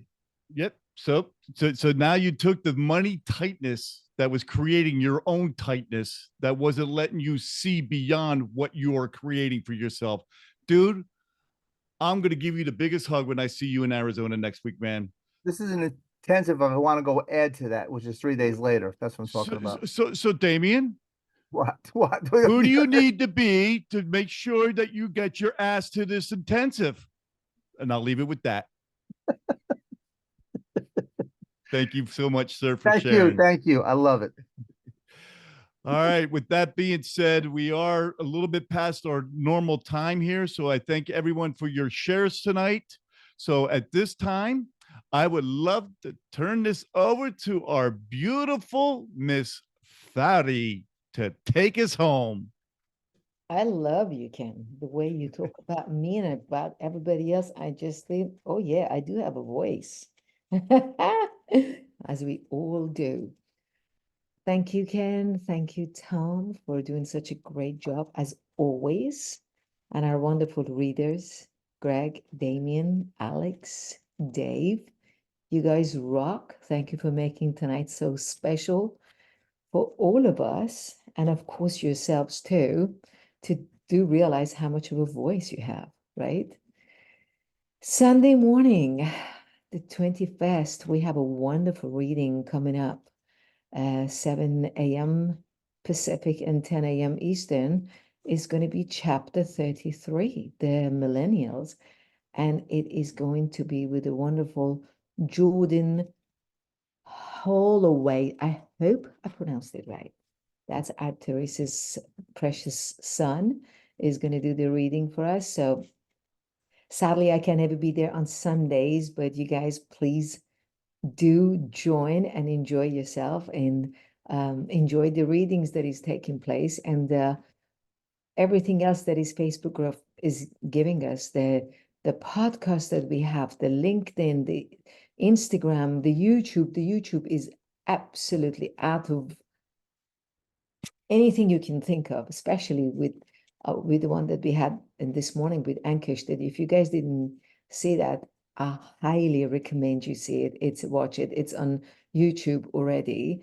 And my goodness, we have the Binge Digest newsletter, which is all the time talking about the upcoming events, and it's been sent via email. So it keeps you always up to date with what is going on. And of course, we're all talking about Arizona, which it'll be there in about week and a half. I can't wait to be there. And it's the anniversary of the first one that they had it 2 years ago. And Judy Thurston's done a magnificent job. Every proceeds of this event is going for the help to stop the sex trafficking for children. And then we have the big one, and that's going to be on the 26th and 27th.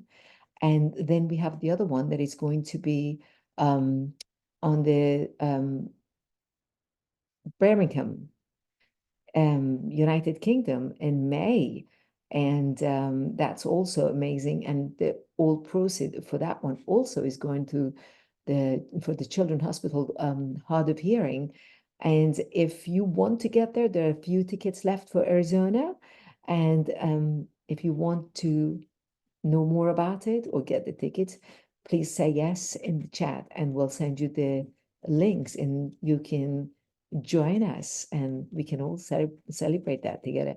I don't know if I will be on a sound mind because I'll be yelling and screaming and kissing and hugging the whole day with everybody that I've been talking and seeing and meeting on Zoom for the last 2 years. And boy, I think I'm so short that I probably will take a little like a stool so I can jump on it. I can hug everybody. I told Ken today that's what's going to happen. So let's just come there and celebrate being and celebrate our voices.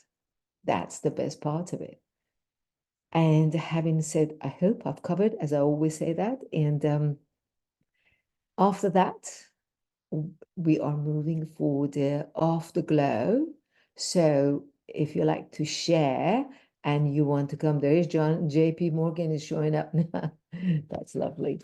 And if you want to unmute and say some loving words and say goodbye, and then you can all join after the glow and enjoy yourself. And do know Busy. it will not be recorded. Because We all Rochester. gave it to you guys. So let's get unmuted, and I'm sure you guys are going to have JP in the afterglow. Good night, everybody. Good night. Good night, Bye-bye. everybody. All right, Thanks for everyone, coming. take care. Good night. Awesome, Thank you, everyone. awesome. JP, Blessings. hang on tight. We're gonna hang on and you. take it into the Blessings. afterglow. So hold on tight. Blessings.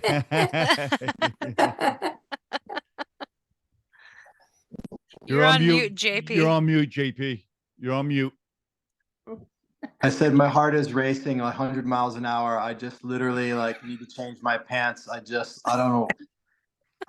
My wife knew this was happening. I was planning on it. I've never taken a call this late. I just got caught up in my evening routine with dinner and the kids, and I just completely spaced.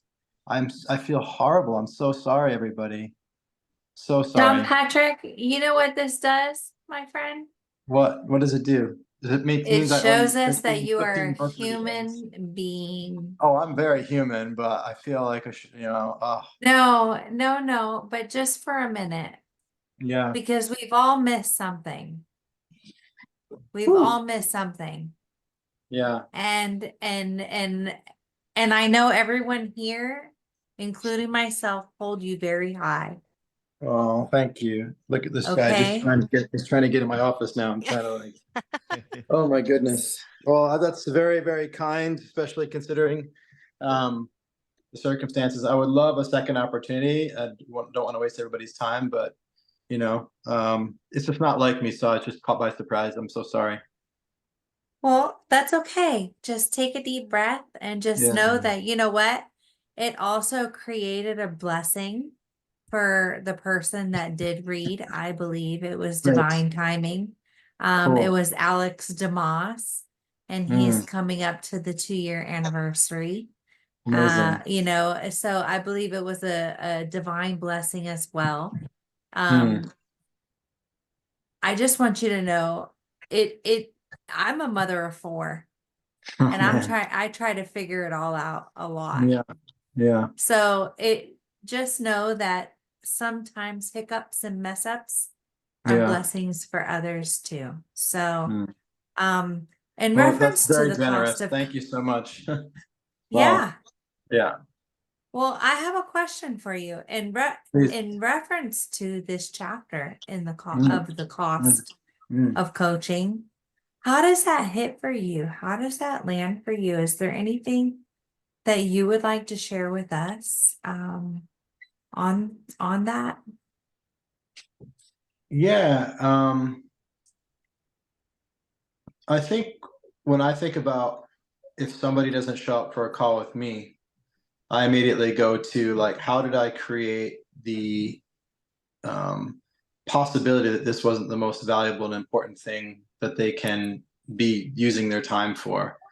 But I'm not in that position. I'm in this position of not showing up. So, when I was creating my coaching with Steve, I was creating the value of that is so high that I wouldn't miss a minute. Like I could be there 30 minutes early. So I was there 31 minutes early so that I could be in the driveway 30 minutes early. Right. So I was creating it that way. And so I think for me, the inquiry would be like, how did I create this you know, if it was a flight, I wouldn't have missed it. So what was I doing in my mind with this commitment?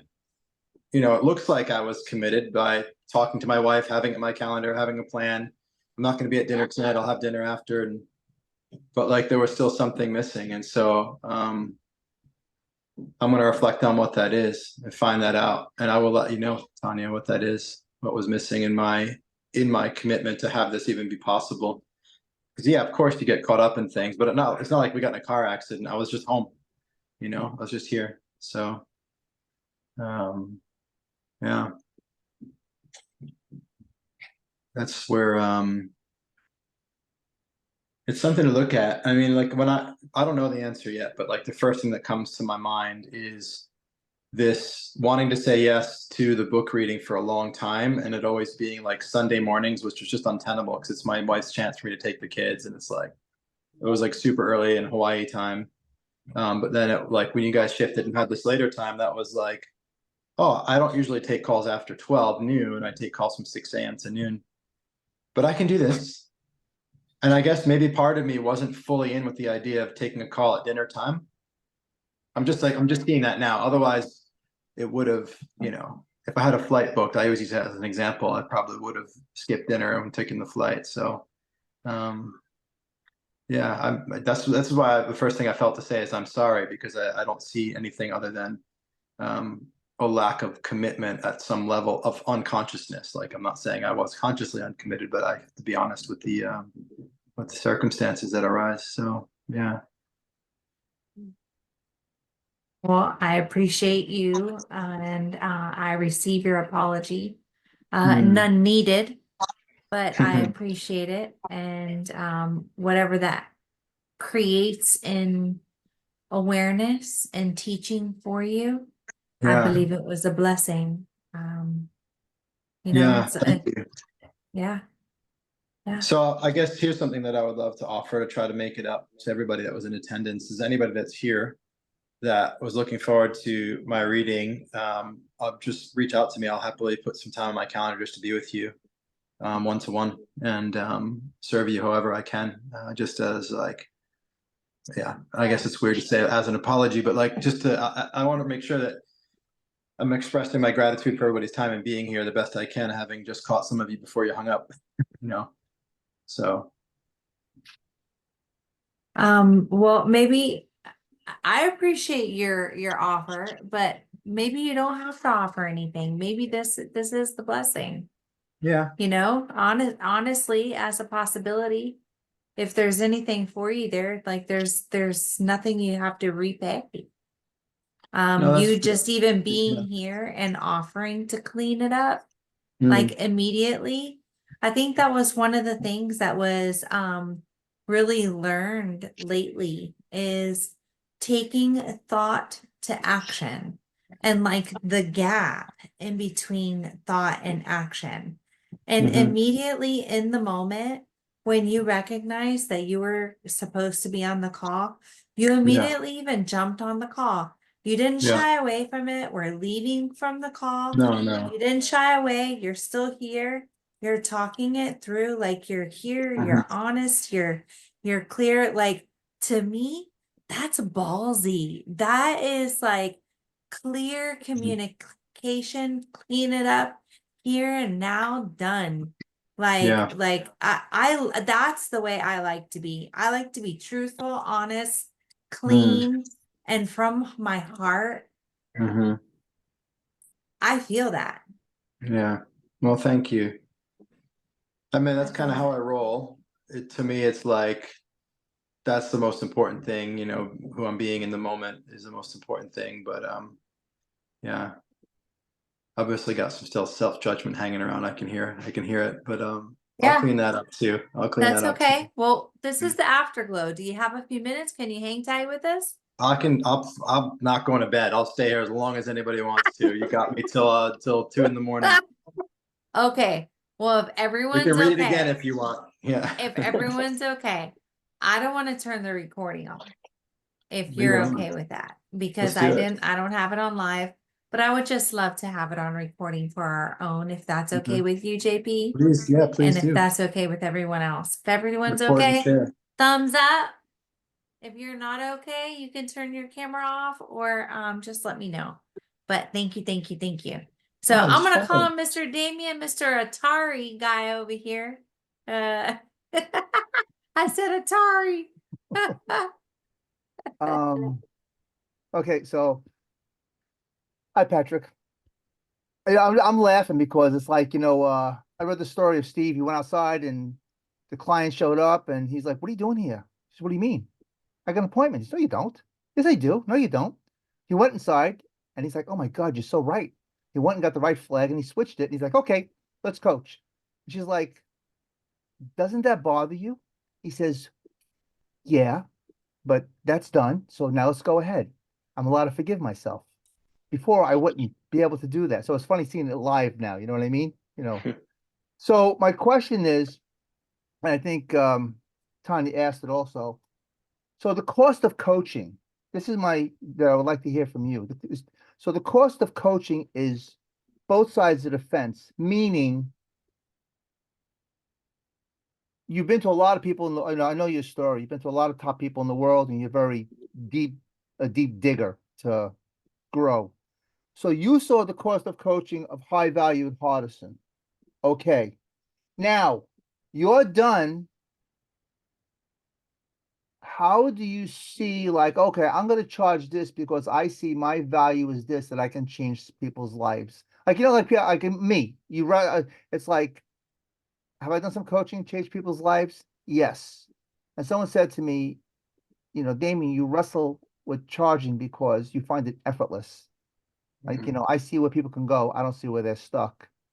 So my question, I think, is like, after you're done with Hardison, okay, this is where I'm gonna, go after the value because this is where my value is at, that how you see it. Is that a clear question? Yeah, but it wasn't after I was done with Hardison that I saw my value was higher or something. I actually charged $150,000 to a client who paid me that, and then I wired that money directly to Steve 2 days later. So, and prior to that, I think the most somebody paid me was probably 45,000. So it was a huge jump. And so I don't have an idea that there is a value that my work has that's absolute or objective. I just don't have that idea. What I have is an idea about the money I want to make for the time that I spend doing the work that I do. That's just desire. That's what I would love. And I have the idea that value is subjective and relative, and everybody's going to have a different opinion of value. And then I come from a background in real estate. When you sell a house, you call it the asking price. The seller asks, and so my pricing for my coaching is an asking price. And so the buyer is going to determine whether or not that is worth that much. I have influence on that by how much of a difference I make. And so I actually like the game of saying my value is something really high, and then having, who do I need to be and what do I need to do to impact them in such a way where they're like, I'll pay that. Right. And if they're not, it's like, cool, then I just get to grow. It's like, what do I need to do with this house? I used to buy a house and we used to say $1,000 in paint is worth 10,000 in asking price or selling price. It's like, what can you do to this house to make it sell for more? And it's like, what can I do to my being to make my coaching sell for more? And there's a point at which, the coaching that I do with somebody who invests 6 figures is going to be worth nothing to somebody else because, they're not going to metabolize it the same way. And so I'm always remembering that the value is just a created idea and then it's agreement between two parties. And I'm interested in who do I need to be, what do I need to do for us to agree at that point, at that price. So when you said you went from 45 to 150, was it a different mindset that you? Yeah, it was, oh my God, I've got 10 days to make my commitment to hire Steve and I'm 150 short. So that was like, it was a Hail Mary, dude. Right. So hesitation left.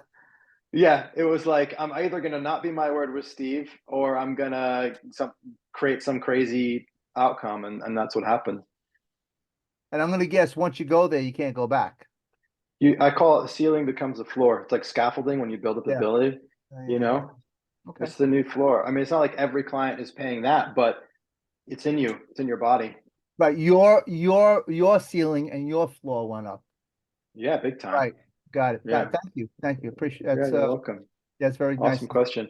And your accent makes me feel like home. Where are you from? from a foreigner from Brooklyn, Shipstead Bay. Oh, you're from Brooklyn. Okay. I'm from Rhode Island, but still Northeast. We're neighbors. Yeah, It's so- okay. East Coast. Yeah. Well, I'm in Hawaii Listen, now, so we we come were from the neighbors same. before. You in Santa Monica. I'm in Culver City right now. Oh, okay, cool. Yeah. Awesome. Well, good to meet you, Damon. Pleasure. All right, buddy. You know, when I listen to that, I hear the motivation that took you from being committed to going all in. And really going all in to just even asking for that because you had something to motivate you to do that. And then once you were able to do it once, how did that move you, inspire you, create you after you were able to do it once, after you were able to ask once, after you were able to receive it once? To be honest, that was like near the end of my like interest in high fees for my coaching. I know, in fact, when I started working with Steve, I became so interested in being and the depth that can have an impact in every area of my life that I actually took my eyes off my business and my income went down for like the first 6 months. But I like, and actually I remember saying to Steve, like 6 months into our work, I was like, this has been great. This is awesome. But I do want to start working on, my business so I can get return on my investment. And he looked at me and said, what are you talking about? You already got your return on investment. And I was like, what the fuck? I've made less money in the last 6 months. He's like, not for money, but look at your life. And I was like, oh yeah. He's like, what about your marriage? And I was like, oh yeah. And I was like, oh, that's kind of true. And I went home and told Kalpna, I was like, do you think I've already got my investment back? She's like, definitely. Like if we could go back, we'd do the same thing over again, even if you never make a penny. And so it kind of revolutionized my relationship to coaching and where people can invest 6 figures in coaching and get results that aren't financial and be happy genuinely. So that was because I had that reference experience. So I'm totally happy now to have, having a person invest a lot of money with me and have a non-financial result. I see that, I get that. But also like, when I was, earlier on and before I worked with Steve, a lot of what drew me to Steve was the idea that somebody could make a 6-figure investment. The financial security that comes from that level of commitment is great too. And the work's great, but like, just kind of nice to make a lot of money for the work that you love doing. And so I was on that track for a while. And once I got to that point, it was like, it's kind of like, okay, been there, done that. And now my interest is just shifted more into like the being and the impact.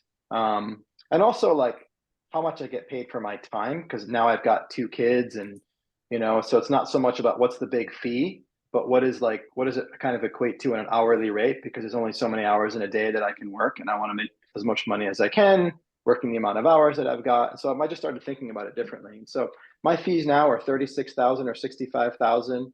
I don't have a 6-figure investment at this moment, but that's just because I'm not making that level of time commitment to people at this point. So, yeah, I don't know if that answers your question, but yeah, that's kind of how it was. Thank you. Thank you You're so much welcome. for sharing more. Elizabeth, I see you. Yeah. All right. I just wanted to Good night, Ken. Good night, Ken. Thanks. Good night, I just Ken. wanted Thank to you. acknowledge you for showing up like you did. And we did the chapter, The Cost of Coaching. And when you showed us your cute little boy, like wanting to come in there, Oh my you know, God, yeah. it's just one of those things where it takes me back because I'm a mom of 5 kiddos. And it's like the cost that we, go through in life as a parent, that time away from our kids. It's like you look at it in a completely different way. So, as a possibility, gotta love Tanya for that one. As a possibility, you were exactly where you needed to be tonight. And seeing that little that cuts kiddo. so deep. Yeah, Can I just share what you just helped me to see? absolutely. I think part of how I missed this call tonight is because actually this is what happened. I planned on stopping my work when my son came home from school and just being with him. But I didn't. I was like, I gotta get this stuff done. I got this stuff. And the reason I want to do that is because I knew I wasn't going to be around at dinner. And so I just kept working and I wasn't with him. And then oh, I haven't been around feeling had me be so focused on him that it just like wiped my brain of everything else. And so when you said the cost of coaching, I have a story that, people on the outside would be like, you're crazy. You spend a lot of time with kids, you work from home. But I have the story that the cost of my coaching business is that I'm not present enough with my kids. And I think that judgment clouded my attention this evening, and that's how I ended up, coming in an hour and 45 minutes late. So thanks for helping me to see that. Yeah. I can just know- feel it. Yeah. Yeah. I just know that that's something that even though, I'm home with my kiddos, that's something that I experience with them and being away from them before I was home coaching all the time. It's like you really look at your life in a way of what is the cost of what I'm doing. So I just wanted to take that moment to acknowledge you. And even though you offered to like give everybody that opportunity, as amazing as it would be, absolutely not. I'm going to turn that down because I know how priceless that time is. So That's sweet. thank you. Oh, I just wow. wanted to say Thank you. That was deep on so many levels, Elizabeth. Thank you for seeing me. That was awesome. absolutely. Yeah, I absolutely feel that 1000%. And that's why I opened up that as a possibility. There is absolutely no need for that. And if you knew, many of us here that are present are coaches or have a coach. And I know personally also I am a mother of 4. Yeah. Being that my husband is always gone and having young ones too. At one point, my son told me, "Mom, I hate life coaching." And it broke my heart. And I thought to myself, why on earth would you hate life coaching, my love? It helps so. And before I could give an answer, I got curious. And I said, why do you hate life coaching? And his blatant, most simplest answer was because it takes you away from me. I knew that was coming. Yeah. Yeah.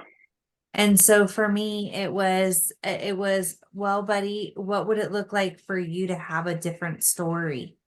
Like, what would it look like for me to, because do you know why I love it? And like, it opened up a conversation. And do you know what it is? And so I was able to open up that conversation with him. And I asked him, what would it look like for me to have the schedule that would work, that you would like for me to have?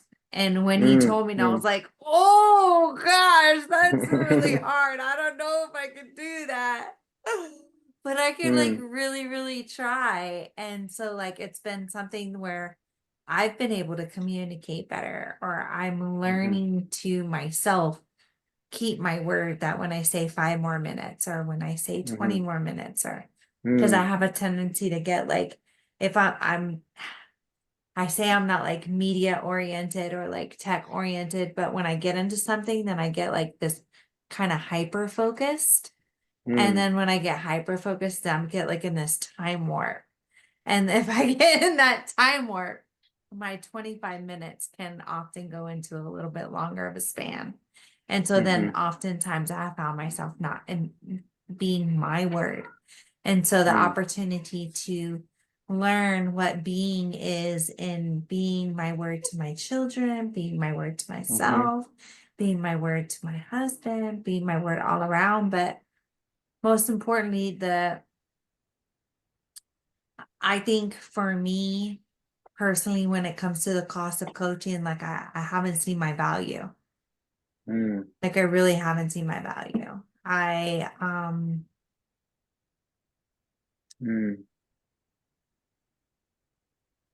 read a book a long time ago by Melissa Ford, and it's the Journey to a Prosperous Coach. And it was really about, it was like the 90-day service game of who would you be in service if like you with like no outcome, but just like truly just you in service. And yeah, like this is me, ultimate coach, book reading, in service. This is what it looks like. And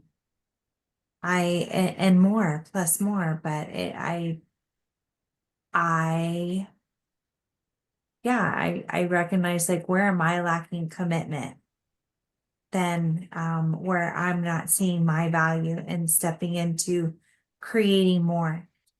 where this is my, like, where some spaces seem like my mountain, but really that's just my new floor. But that's what I'm creating it as until I create it as something different. And so it's like, but yeah, I guess it's just seeing my value in the growth through that. Every step is an opportunity and a growth, but Yeah. I like this kind of double entendre that's emerged of the cost of coaching. It's making me think about, as you share, like there's a cost on me in my life and the things that are important to me to be away from the things that are important to me in coaching you. And that cost is called my coaching fee. So it's like, you got to buy me away from my kids, basically. Why is it that much? You know, it's not because I know that it's worth that much to you. You get to decide that. Some people decide yes, some decide no. I decide that it costs that much to take me away from my family.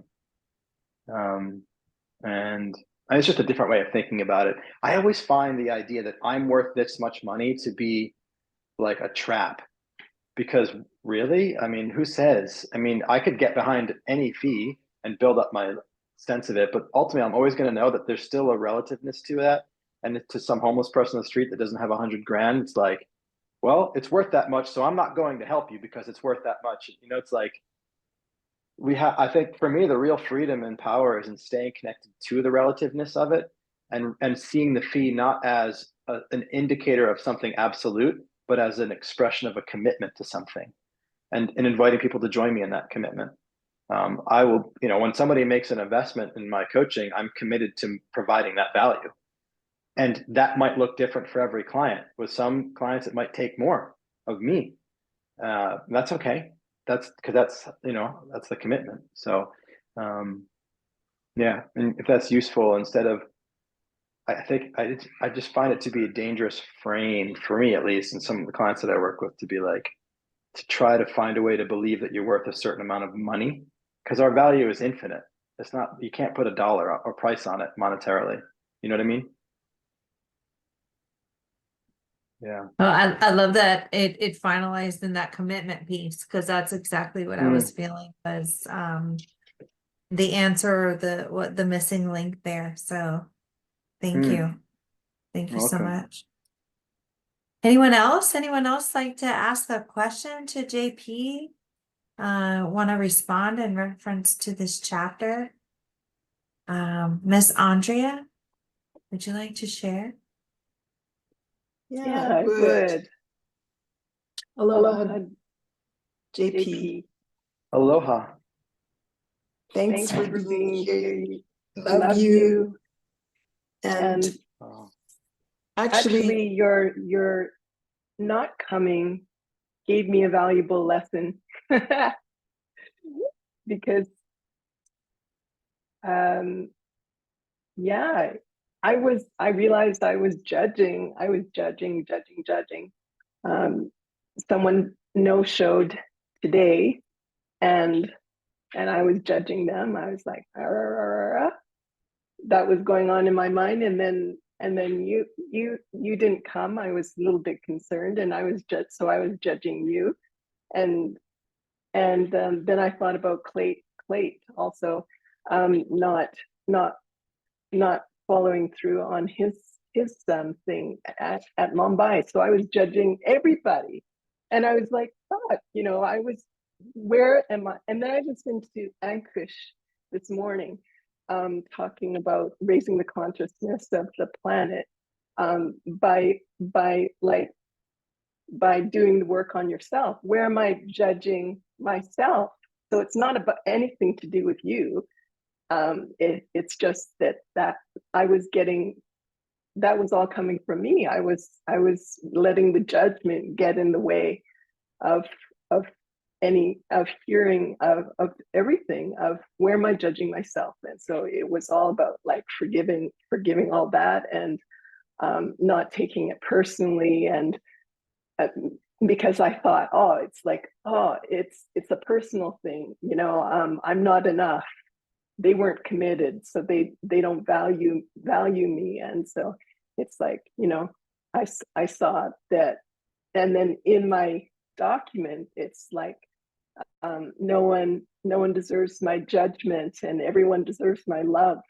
And love is, I am that. That's in my document. So I was practicing actually judgment and not being loving and forgiving. And so thank you for not showing up because I really saw that.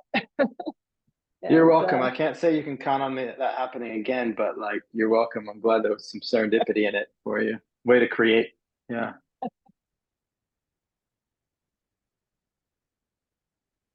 And I love that you value being with your family, and that you value them, and your presence is that you're there for them. And I really feel your heart, and that you're a great father and an amazing creator and manifester, and I can't wait to see you in Scottsdale. Oh, great. Can't wait to. Big hug coming your way.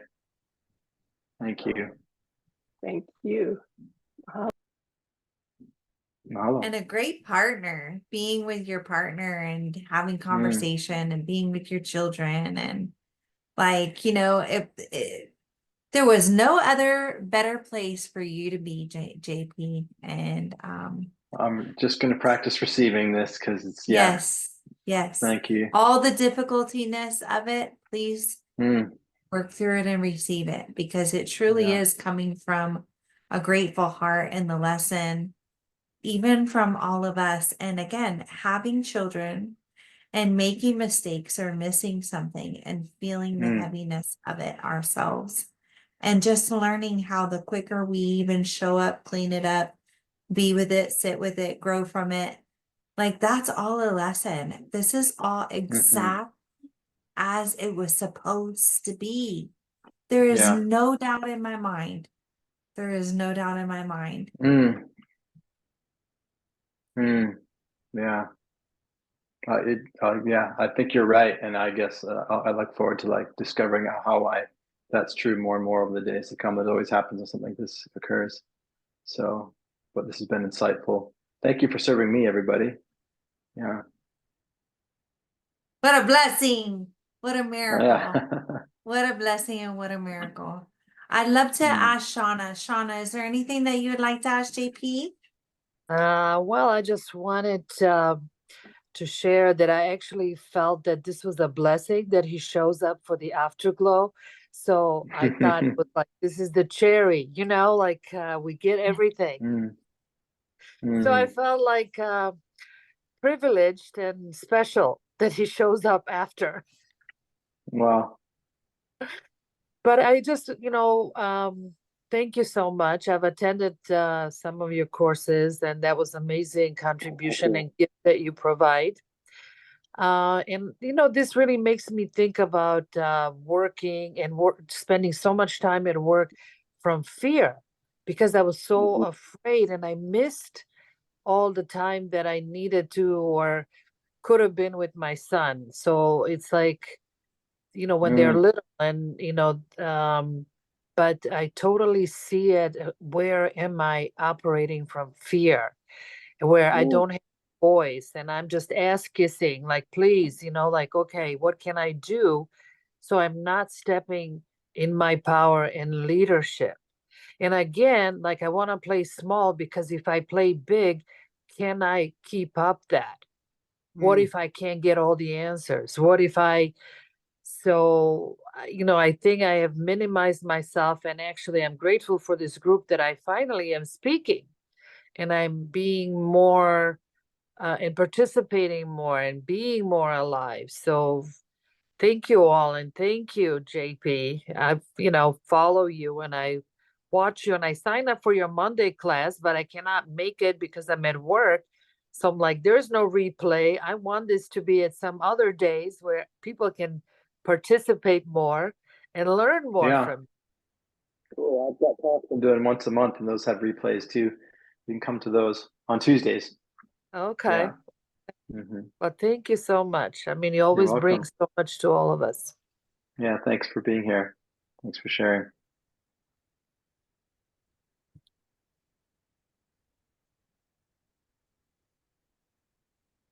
Well, thank you, everyone. Thank you, JP, especially. I know it didn't quite work out the way you thought, but again, as a possibility, it's exactly imperfectly perfect. And I just want you to know that I love you. We love you. We hold you high. We hold you high as a family man. We hold you high as a leader. We hold you high as a spirit leader. I hold you high as a beautiful being that takes giant steps in the world by just loving one person. And that's the person in front of you and the person that's with you at all times. Yeah, that's And true. that's you That's first. true. Yeah. Oh, yeah. That's true too. I was thinking the person in front of me, but I'm always the first one too. Yeah. Thank you for seeing that. Thank you for your generosity and everybody's generosity here. This has been unexpected and moving, and I think powerful for me. So yeah, I look forward to my next opportunity to create with you in a more planned way. Well, big hugs. We're going to get to see you in Arizona. Big hugs. I know. At least See you soon. 3 of us are going to be in Arizona here. Yeah. 4 of us. We're so hoping. I got hearts. Oh, which ones? Miss Renate Damien, and Miss Elizabeth over there, Miss Shauna, Mr. Okay, Damien, Shauna, awesome. myself, and Miss Renate as Renate. Miss well? Renate has her hand raised. So I'm going to. Oh, she does. She means virtual. She's gonna come to the virtual one, right?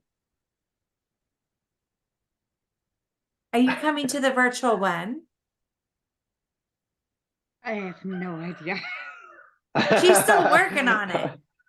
She's Okay, cool. putting one foot in front of the other to try and create miracles to get there still. Awesome. Yes? Awesome. That's why I had my hand up. Because I can't even talk. No. I've been demolished since yesterday night.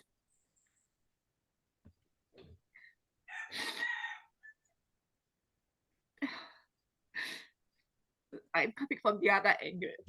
I'm not coach yet. So I'm coming from that.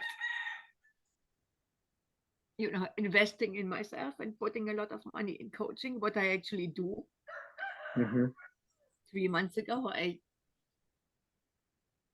committed to coach with Eric for the 90-day sprint. I made it to a 60-day sprint. And I still know I have to pay off for that for the next 10 months. And I know for months that I have to be in Arizona. And now I have no idea how I can make it happen. It raised so many questions here today. Do you mean, I want to make sure I understand you. Do you mean that you've invested so much financially in coaching and it's gotten you to a difficult financial position and that you're not making enough from the work? Is that what you mean? I have been in a financial difficult situation for the last years because I'm living in Thailand working in tourism. What means if I do a full day's work, 10 to 13 hours, I get between Thai $50 pay and $60, you know? Yeah. So it's enough to buy pad Thai, but not enough to fly to Arizona for a personal development event in the US. I get it. But this, you know, it's not what raised the questions today. Am I really committed enough to be there? Well, am I committed enough to be at the book reading? No, to be in the. I know, right, and that's what I'm saying to you is, am I committed enough to be at the book reading? And I think that this question, am I committed enough, can be a tool or a weapon. And you weaponized it, by the way you're using it, you know, like it's never useful for a question that's a tool to be used in a way that hurts us. And for you to feel unloved by that question, throw the question out, throw the concept of commitment out. right? Like, I'm just seeing how I was doing the same thing, maybe not as intensely as you, but like I've done it about finances as well. I've gotten in a lot of debt when I started my coaching business. I mean, it took me a long time to make enough money to climb out of that debt, never mind like make it work. So I'm just hearing you hurting at the tip of the spear of the question, am I committed enough or am I not committed enough? Because if I was, things would be different. If that's useful, ask it. If it's not, fine, let's choose a different question. That's just not serving right now. Well, the next question, what came up, who do I need to be to create that me that I need to be to make it happen? Yeah. I don't even like that one for you. It feels heavy. Does that feel exciting and empowering? Does it feel like somebody's kind of trying to make you be something you're not being?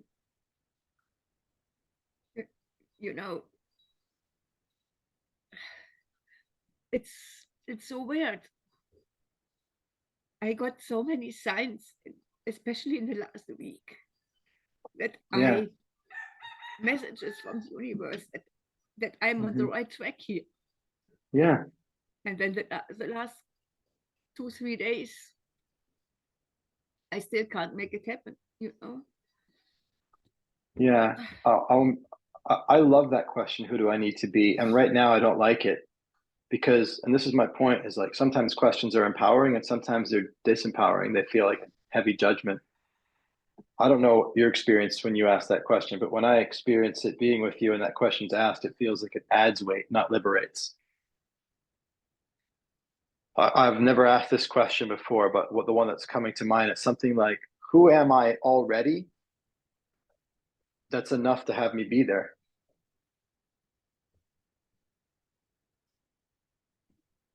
Because you don't need to be anything.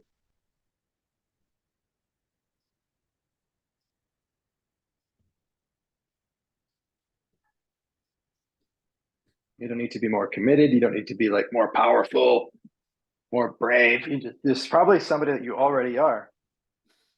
You don't sound like a German woman working in Thailand making $60 a day. There's a courage in that. The willingness to make that little is something beautiful in that. I mean, like the way you just gotta pick a perspective where like I'm pretty badass as I am, and that's enough. I don't know how those two things match up, but coming from that place, I would imagine was gonna feel better than who do I need to be?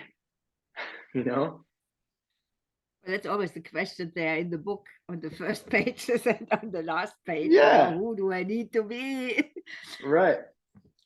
And I hear you. I feel that too, because being here, that was following my heart 20 years ago. Yeah, of course it's awesome. So I know that, but I'm also working on different strategies because this is not going to make my vision happen. It's just not enough income to make my vision happen.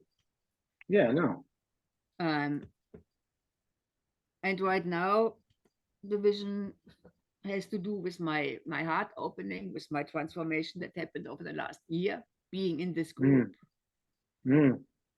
And I got the message about a week ago in my dream that coming to Arizona and meet Steve in person, meet all you in person,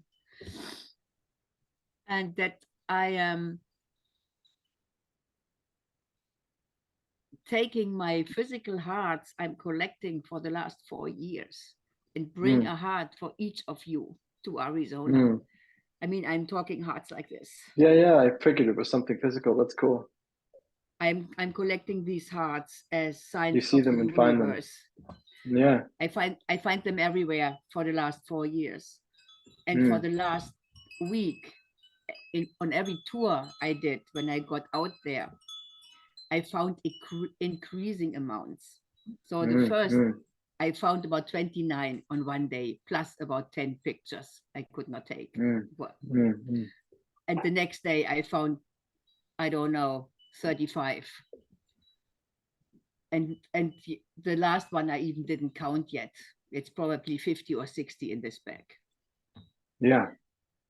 And then I crashed because, you know, the people I wanted to go with to Arizona, I mean, it's more than the 2-day event. It's, for me, it was 3 events to go to. The Grand Canyon as experience with the other leaders from our mastermind platform, plus with Wolfgang, who is my direct mentor. Mm-hmm. And then having the breathing, the 3-day room 509 in Sedona. Yeah. And I'm supposed to be a part of that, you know? Yeah. With my energy. And now and the first thing yesterday when I crashed, I was thinking, if I can't go for the whole thing, for the whole 2 weeks, I can't go. Mm. Today, I'm on a place where I said, I still can go the day after tomorrow. Mm-hmm. And be there in time for the Sedona event and then come to Scottsdale. Mm-hmm. And today, it raised the question, what's the cost for me not to be in Arizona? Mm. And would not this 2-day event and meeting all of you being enough to spend $2,000 on a flight? Because that is what it is right now. Yeah. It gets higher every day that it's coming closer to flying. How do you answer that question? Actually, I know the costs for not being there are very high. Yeah, more than 2,000. Probably. Yeah. Yeah. The thing is, I don't see any way. I tried so many things, and I had some beautiful people supporting me. So I have 500 of the 2,000. Mm-hmm. Mm-hmm. Mm-hmm. And I have no idea. I ran out of ideas. Mm. I ran out of inspiration. Mm. Mm.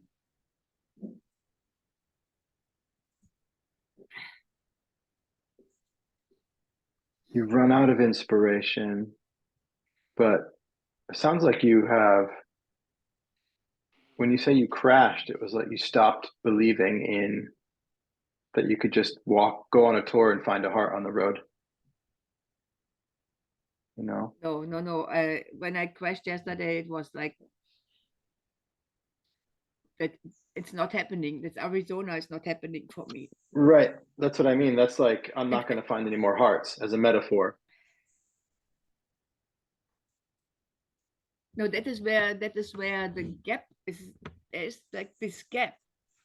I'm still finding the hearts. And you know, I inspire the people on my tour to look for hearts. Mm. I met a very like-minded couple, spirit siblings, and I met them a day after the tour for a dinner, and I will meet them today again.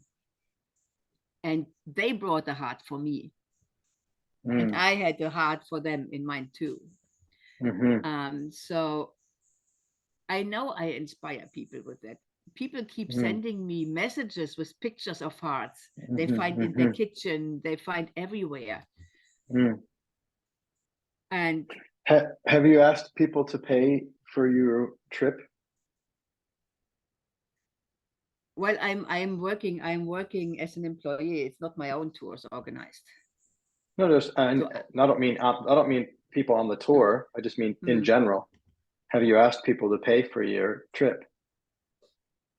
Actually, Warren pulled up a GoFundMe page for me to help me. Okay, have you shared it around? I have, well, it's not, it's kind of tricky to share it when you're in Thailand because GoFundMe is banned in Thailand. Oh, I cannot even get to my own account I have there. Yeah. It's a tough And software, but whether it's GoFundMe or just, you know, anything. But have you been asking people to support your travel? I have, but I had difficulties to do that. Like emotionally doing that? Yeah, emotionally to ask people to support me. Asking for help is I'm working for the last decades because I was always the one being tough, you know, living on my own, having to organize everything. I'm the oldest of 5, so I was always made responsible to organize for others. And now to be in a situation where I can't even organize myself, you know? So the question I asked earlier was, who are you already that's enough to get you there? Is there a part of you somewhere who is already capable of asking for help? Yes, I learned that with the lockdown. Yeah. So what if you just use that person within you instead of trying to be something you've never been before?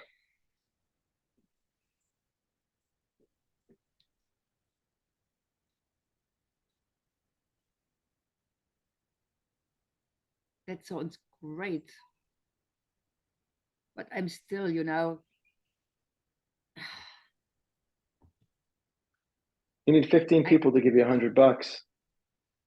Yeah. Or 10 to give you 150. You know. Yeah. And you know, give every single one of them a heart. Just give them some of your spirit. You know, those hearts that you find have so much energy in them because of how much sacredness you bring to that. Can feel it. That's why I got the message twice to take them. I mean, I started giving out the hearts last year already on our Europe trip for the being and the room 509. And I know there's a power in that. And I'm giving out hearts here, and I'm giving out thank you cards with one of my hearts on it. Bring a suitcase of stones to Arizona. Tell everybody you're bringing hearts, and tell them now, and tell them if you want one, help me get there. I need $100 for 15 people. I love you, and when they meet you, it'll all make sense. And and I have a heart waiting for you when I see you. You know that heart swap. A gift. I know. I have to be there. I have to be there. Just then be who you already are. Don't be anybody new. I was thinking for the last couple of days, who else can I talk to? Who else can I ask? Everybody and anybody. So can I start asking you?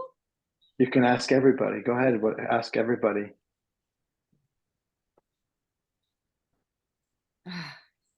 Okay, guys, can I ask you to support me for that? How can you receive it? Can you get Venmo? No, it's quite easy. I have a bank account here, and there are money transfer services that work within minutes. You can send people a link and make it easy?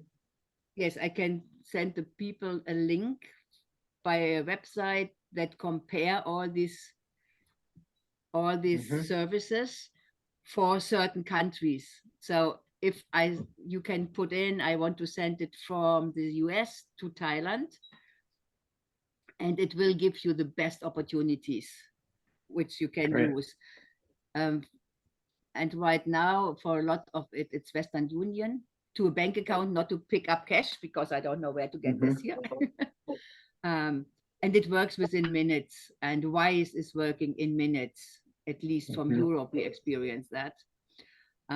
States are sometimes a little bit different. Canada is sometimes a little bit different, but this website will give you the best opportunities. Cool. So you were in the midst of asking, and I want to give you the space to really do what you were doing, but don't try to be something you're not. Just be who you already are. Yes, thank you. I learned that, and it feels good, you know. And in fact, I'm putting myself out there. I'm talking about this on my tours with the people I meet, and sometimes I'm really surprised who is open to hear it. So I know it's so powerful to do that. Yeah, I want to take you back into the action of doing it instead of the concept of doing it later. Because you were in it, you were doing it, right? And you were getting your words out. It was a little trepidatious, but you were saying it. And then Damien asked a specific question to help you clarify the technical aspects of it. But Right. I don't think that everybody here was fully impacted by your ask at the depth which who you already are is capable of expressing. So again, yeah, finding that voice. I know I it's have there. that voice. It's Yeah. there. It's I not know it. finding it. It's not finding it, Renate. That's the only shift that I had a difficulty with tonight. It's using it. So, Because we've all The had a courage. voice. Nailed it. We've all That's had a beautiful. voice. so here's my We have point, all okay? had a voice, and it's just a matter of using our voice. And so, coming from this loving and highly held sacred space right now, without judgment, if this was the only question you could ask, and was the last question to ask to get you to Arizona, what is it that you want to ask, sweetheart?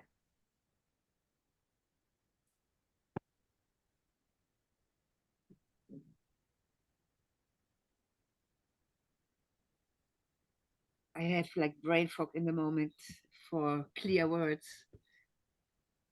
I'm so emotional right now. It's a little bit So maybe I can add to that. You get me the link, I will add $100. thank you. Okay. I can.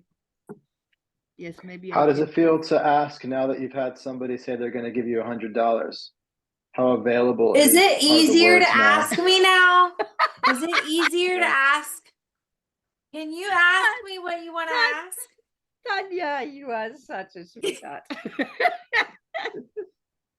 Come on, Renate. It's me, Hey, baby. Tanya, It's I want to meet you. I want to give you my biggest heart and hug. Please, can you help me make it happen? What do you want? What do you want? Be specific. Well, I need to raise $1,500 to buy that flight. Can I do my Because- part? As one person. What do you What do you want? want from Tanya specifically when you need all that? I can't answer that. Well, that's not. It's if you don't answer that, you're putting the onus on the other person to have to make a decision for you. That takes your power away. Okay.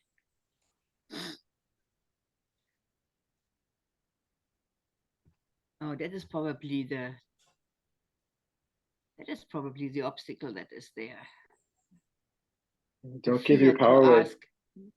The fear to ask a bold question, something when I said, oh, that is too much.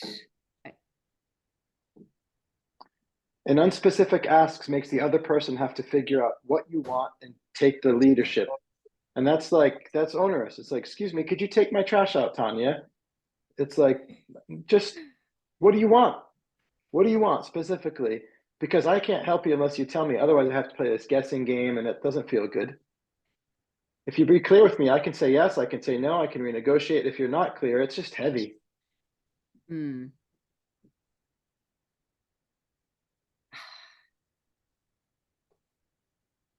Well, if I look at this, it's 6 people here on the screen.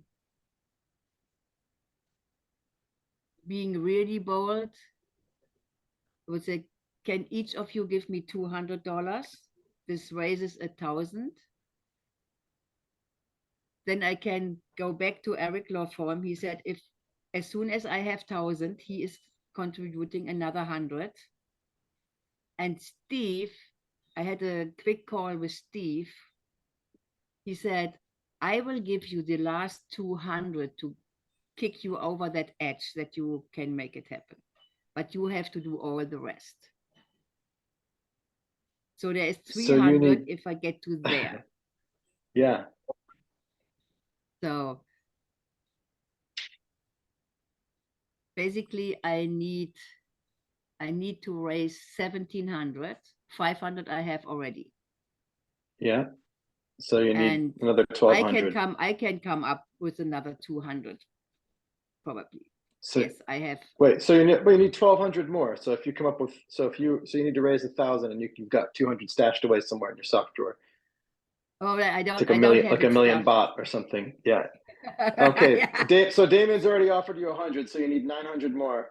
So you want Damien to come up $100, and you want the rest of us to give you 200. Okay. Yeah. Is that what you're asking for? Yeah. Renate, I don't Yes. think I can do $200, but I would be willing to contribute something. I do have to jump off of here because I have 18 minutes to finish a test for a certification. Oh my that gosh. I have to get done. So Yeah. message me. I message you. Okay. I message you with that Yeah. link. JP, thank you. Damien, You're Shauna, welcome. Thank Tanya, you, I Elizabeth. love you all. Have a great I night. love See you, in Elizabeth. Arizona. Mwah. Go get it, girl. Thank you, Get it. Elizabeth. Got it. I got I it. see you in Arizona. Yes. Yes. Hell yes, Renate.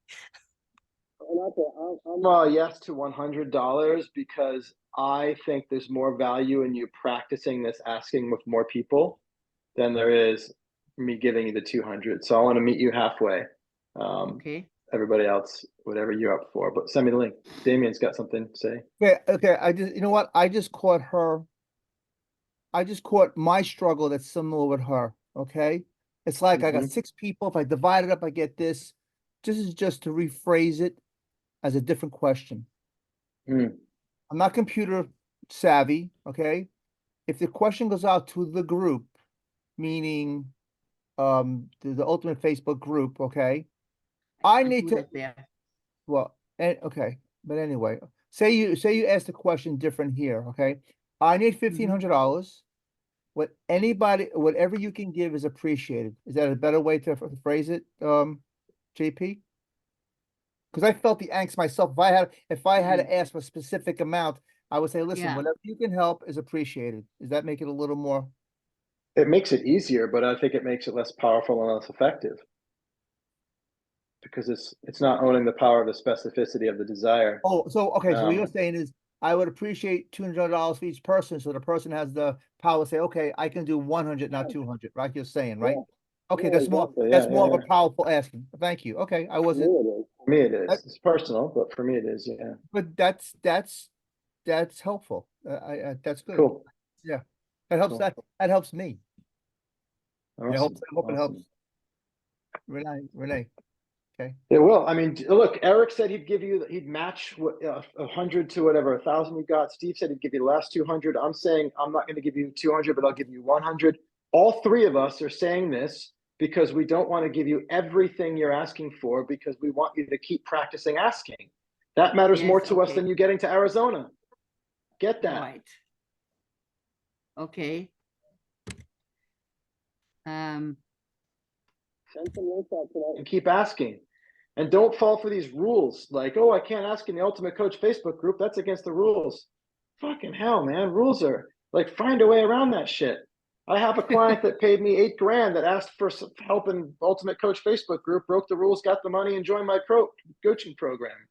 So, you got to be clever. You got to take risks. I got kicked out of my coach's Facebook group while he was my coach, not Steve, a different coach. So don't follow the rules too much. Yeah, I know, but we had already taken down posts we did about room 509. So like I usually get 3. Okay, I just put the website in the chat, so at least I got the 4 of you in one. We're gonna go. need your bank details, so just send it to us in direct message or email or. Yeah. after the call. You can find me on Facebook or email. And So- Renate, I will commit to 200. I usually always sponsor someone Thank you. to get there. And instead of sponsoring someone completely to get there, I will fulfill your request, but you have to ask me one more time. Just to practice. I love it. Without the wig. Just to practice. Oh, Tanya, I love you so much. I love you too. So there is a reason my suitcase is still in my hallway waiting to be packed. So I will start Good, packing pack it. today. Pack it. Yes. I am going to pack it and I am going to apply for that visa because I need a visa or a Mhm. travel Okay. approval. So I do these two things and I will message you personally. Mhm. And Tanya, thank you so much for the opportunity for me to grow. But So I'm not giving it to you yet. You haven't asked. Tanya. You're a procrastinator to asking. I I see a know. lot of me in you. Okay. I can only see it because I am that. I don't ask. I won't go for the ask. But I will show up and I will love and I will love and I will love. And I know that's what you want to do, Renate. Yeah. You want to share your love. You want to share your hearts. Sweetheart, I get that. I understand that. But don't be afraid to ask. And that's what I'm learning too, is recognizing your value, recognizing the power and commitment, and that all of this teaches us. We have no idea what these lessons are teaching us for future forward. You know, I Yeah. shared a simple thing the other day about how learning how to create an event for the Ultimate Coach now allowed me to be able to create a spontaneous event for my son who felt all alone for his 11th birthday and not around family. But now I know how to do that. And I was able to take it to action, make it happen. And people from all around the world were able to join at one particular time. And they were able to make a little boy feel really special on his birthday. And you know what? I had no idea that the commitment to being part of the Ultimate Coach and learning how to do this was going to have a ripple effect in that. So you never know how the ripple effect and all of this learning journey to get you there to Arizona is going to transfer and teach you and grow you along your entire journey for the rest of your life. Like this is exponential growth. Yes. We know use these big words, but this is it. Like you can't just use these big words and not get it. I mean, because if you want the exponential growth, then you got to be able and willing to go the exponential bounds. Like, you have to have no rooftop. You got to break through the ceiling and where that becomes your new floor. You got to break through it. You can't have those limitations and be in that box. Oh, well, I thought about, and that's what I'm getting from this. But if I don't even show up to this, I don't get that. So Renate, you're doing the first part. You're here, you're learning, you're growing.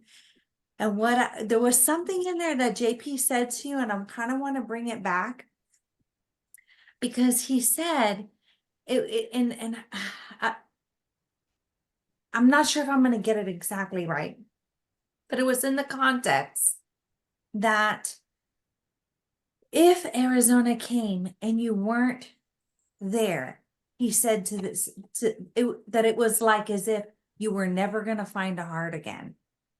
And that's just simply not true.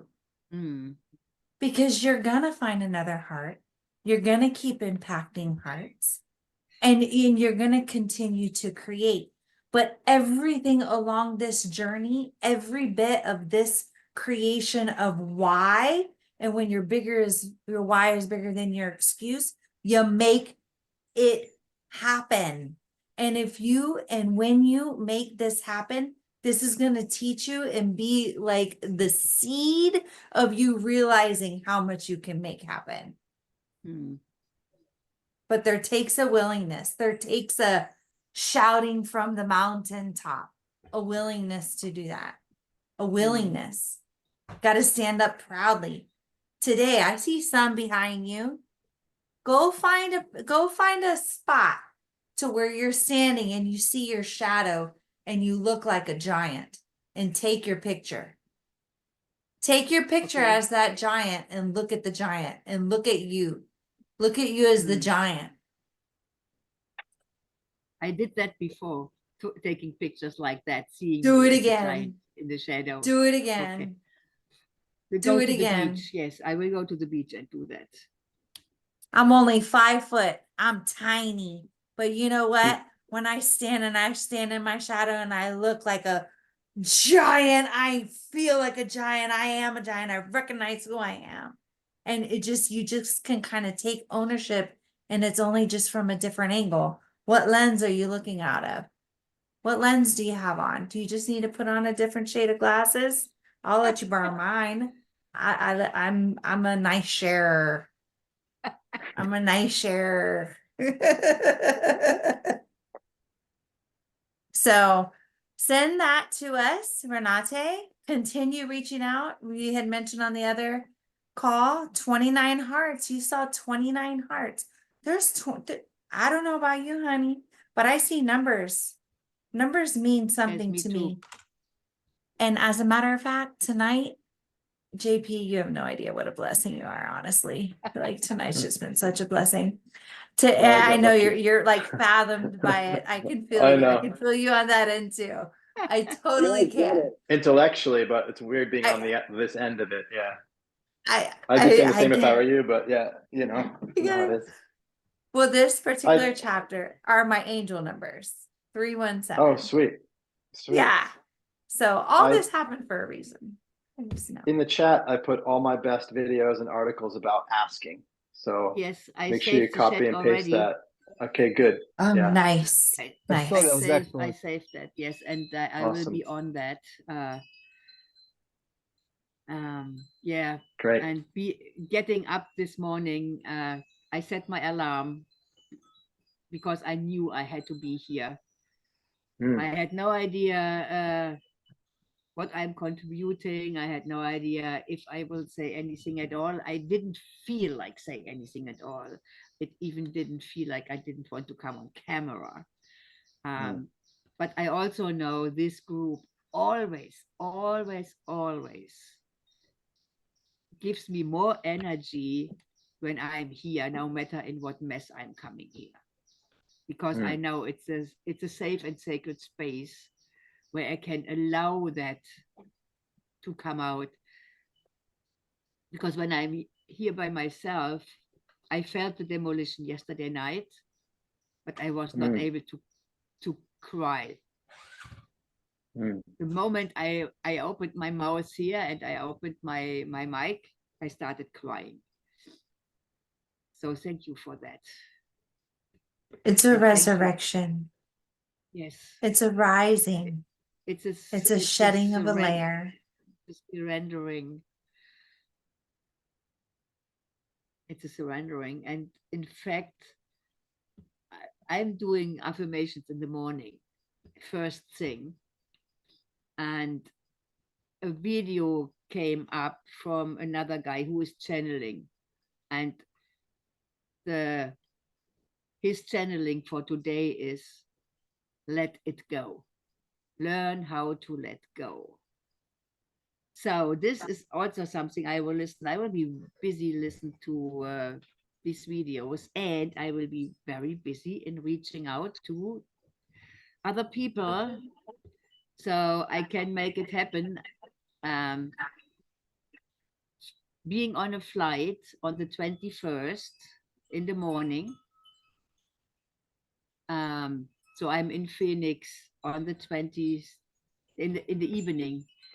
God bless the 14 hours time difference. So I'm leaving here like 7 o'clock in the morning, and around 2 o'clock in the afternoon, I will be in Phoenix. So that is good for the Sedona event, and then I will be in Scottsdale. Look, final- you're already in creation forward, planning it. See you there. Happen. I see it. Well, I see it. I turned the job down because it was lapping over in that time for Arizona. And there were some bold stuff I did already, like setting the intention. Just don't stop. Just don't stop. Don't let anything stop you. You know exactly that, Renate. I have one last thing before we do go, and you had mentioned something about let it go, okay?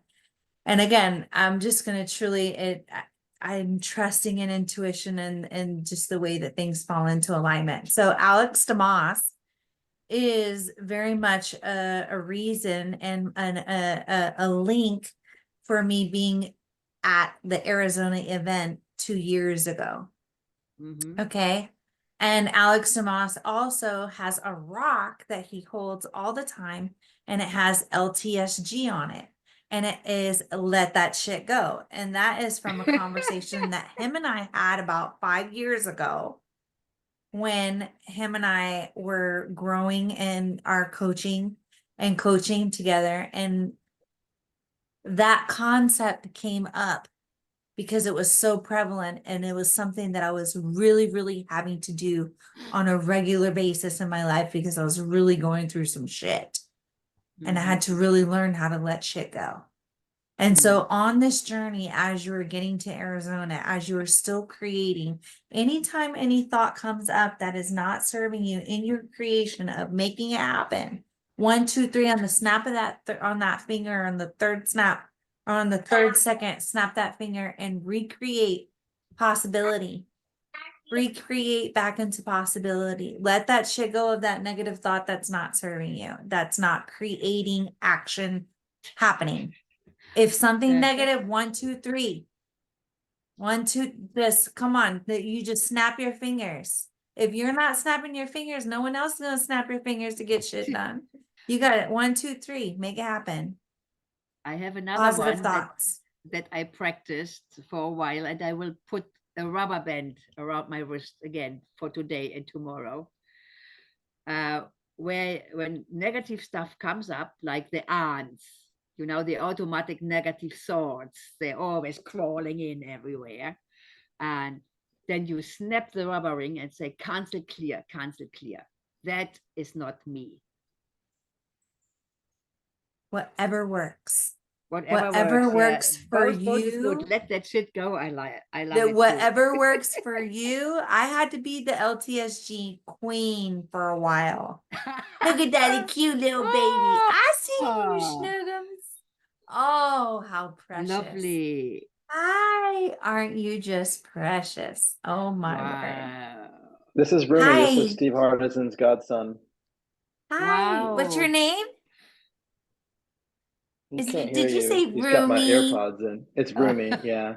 Rumi. Oh, nice to meet He's you, smiling at Rumi. you, although. Yeah, they're saying hi to you. And is a little bit shy. Oh, Little bit, so yeah. precious. Oh, those times fly by.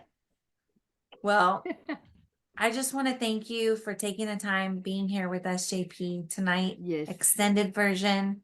It was very Yeah. special.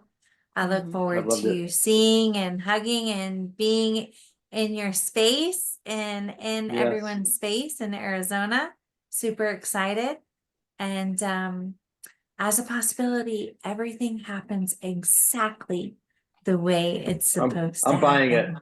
Sold. Yeah. Sold to the guy who showed up late. Yeah, I got I know. it. I'm with you. Exactly. Okay. I love you so much and have a Love wonderful you guys. night. Have a What wonderful an amazing, afternoon. to witness 2 coaches. Yeah. Great being with you guys.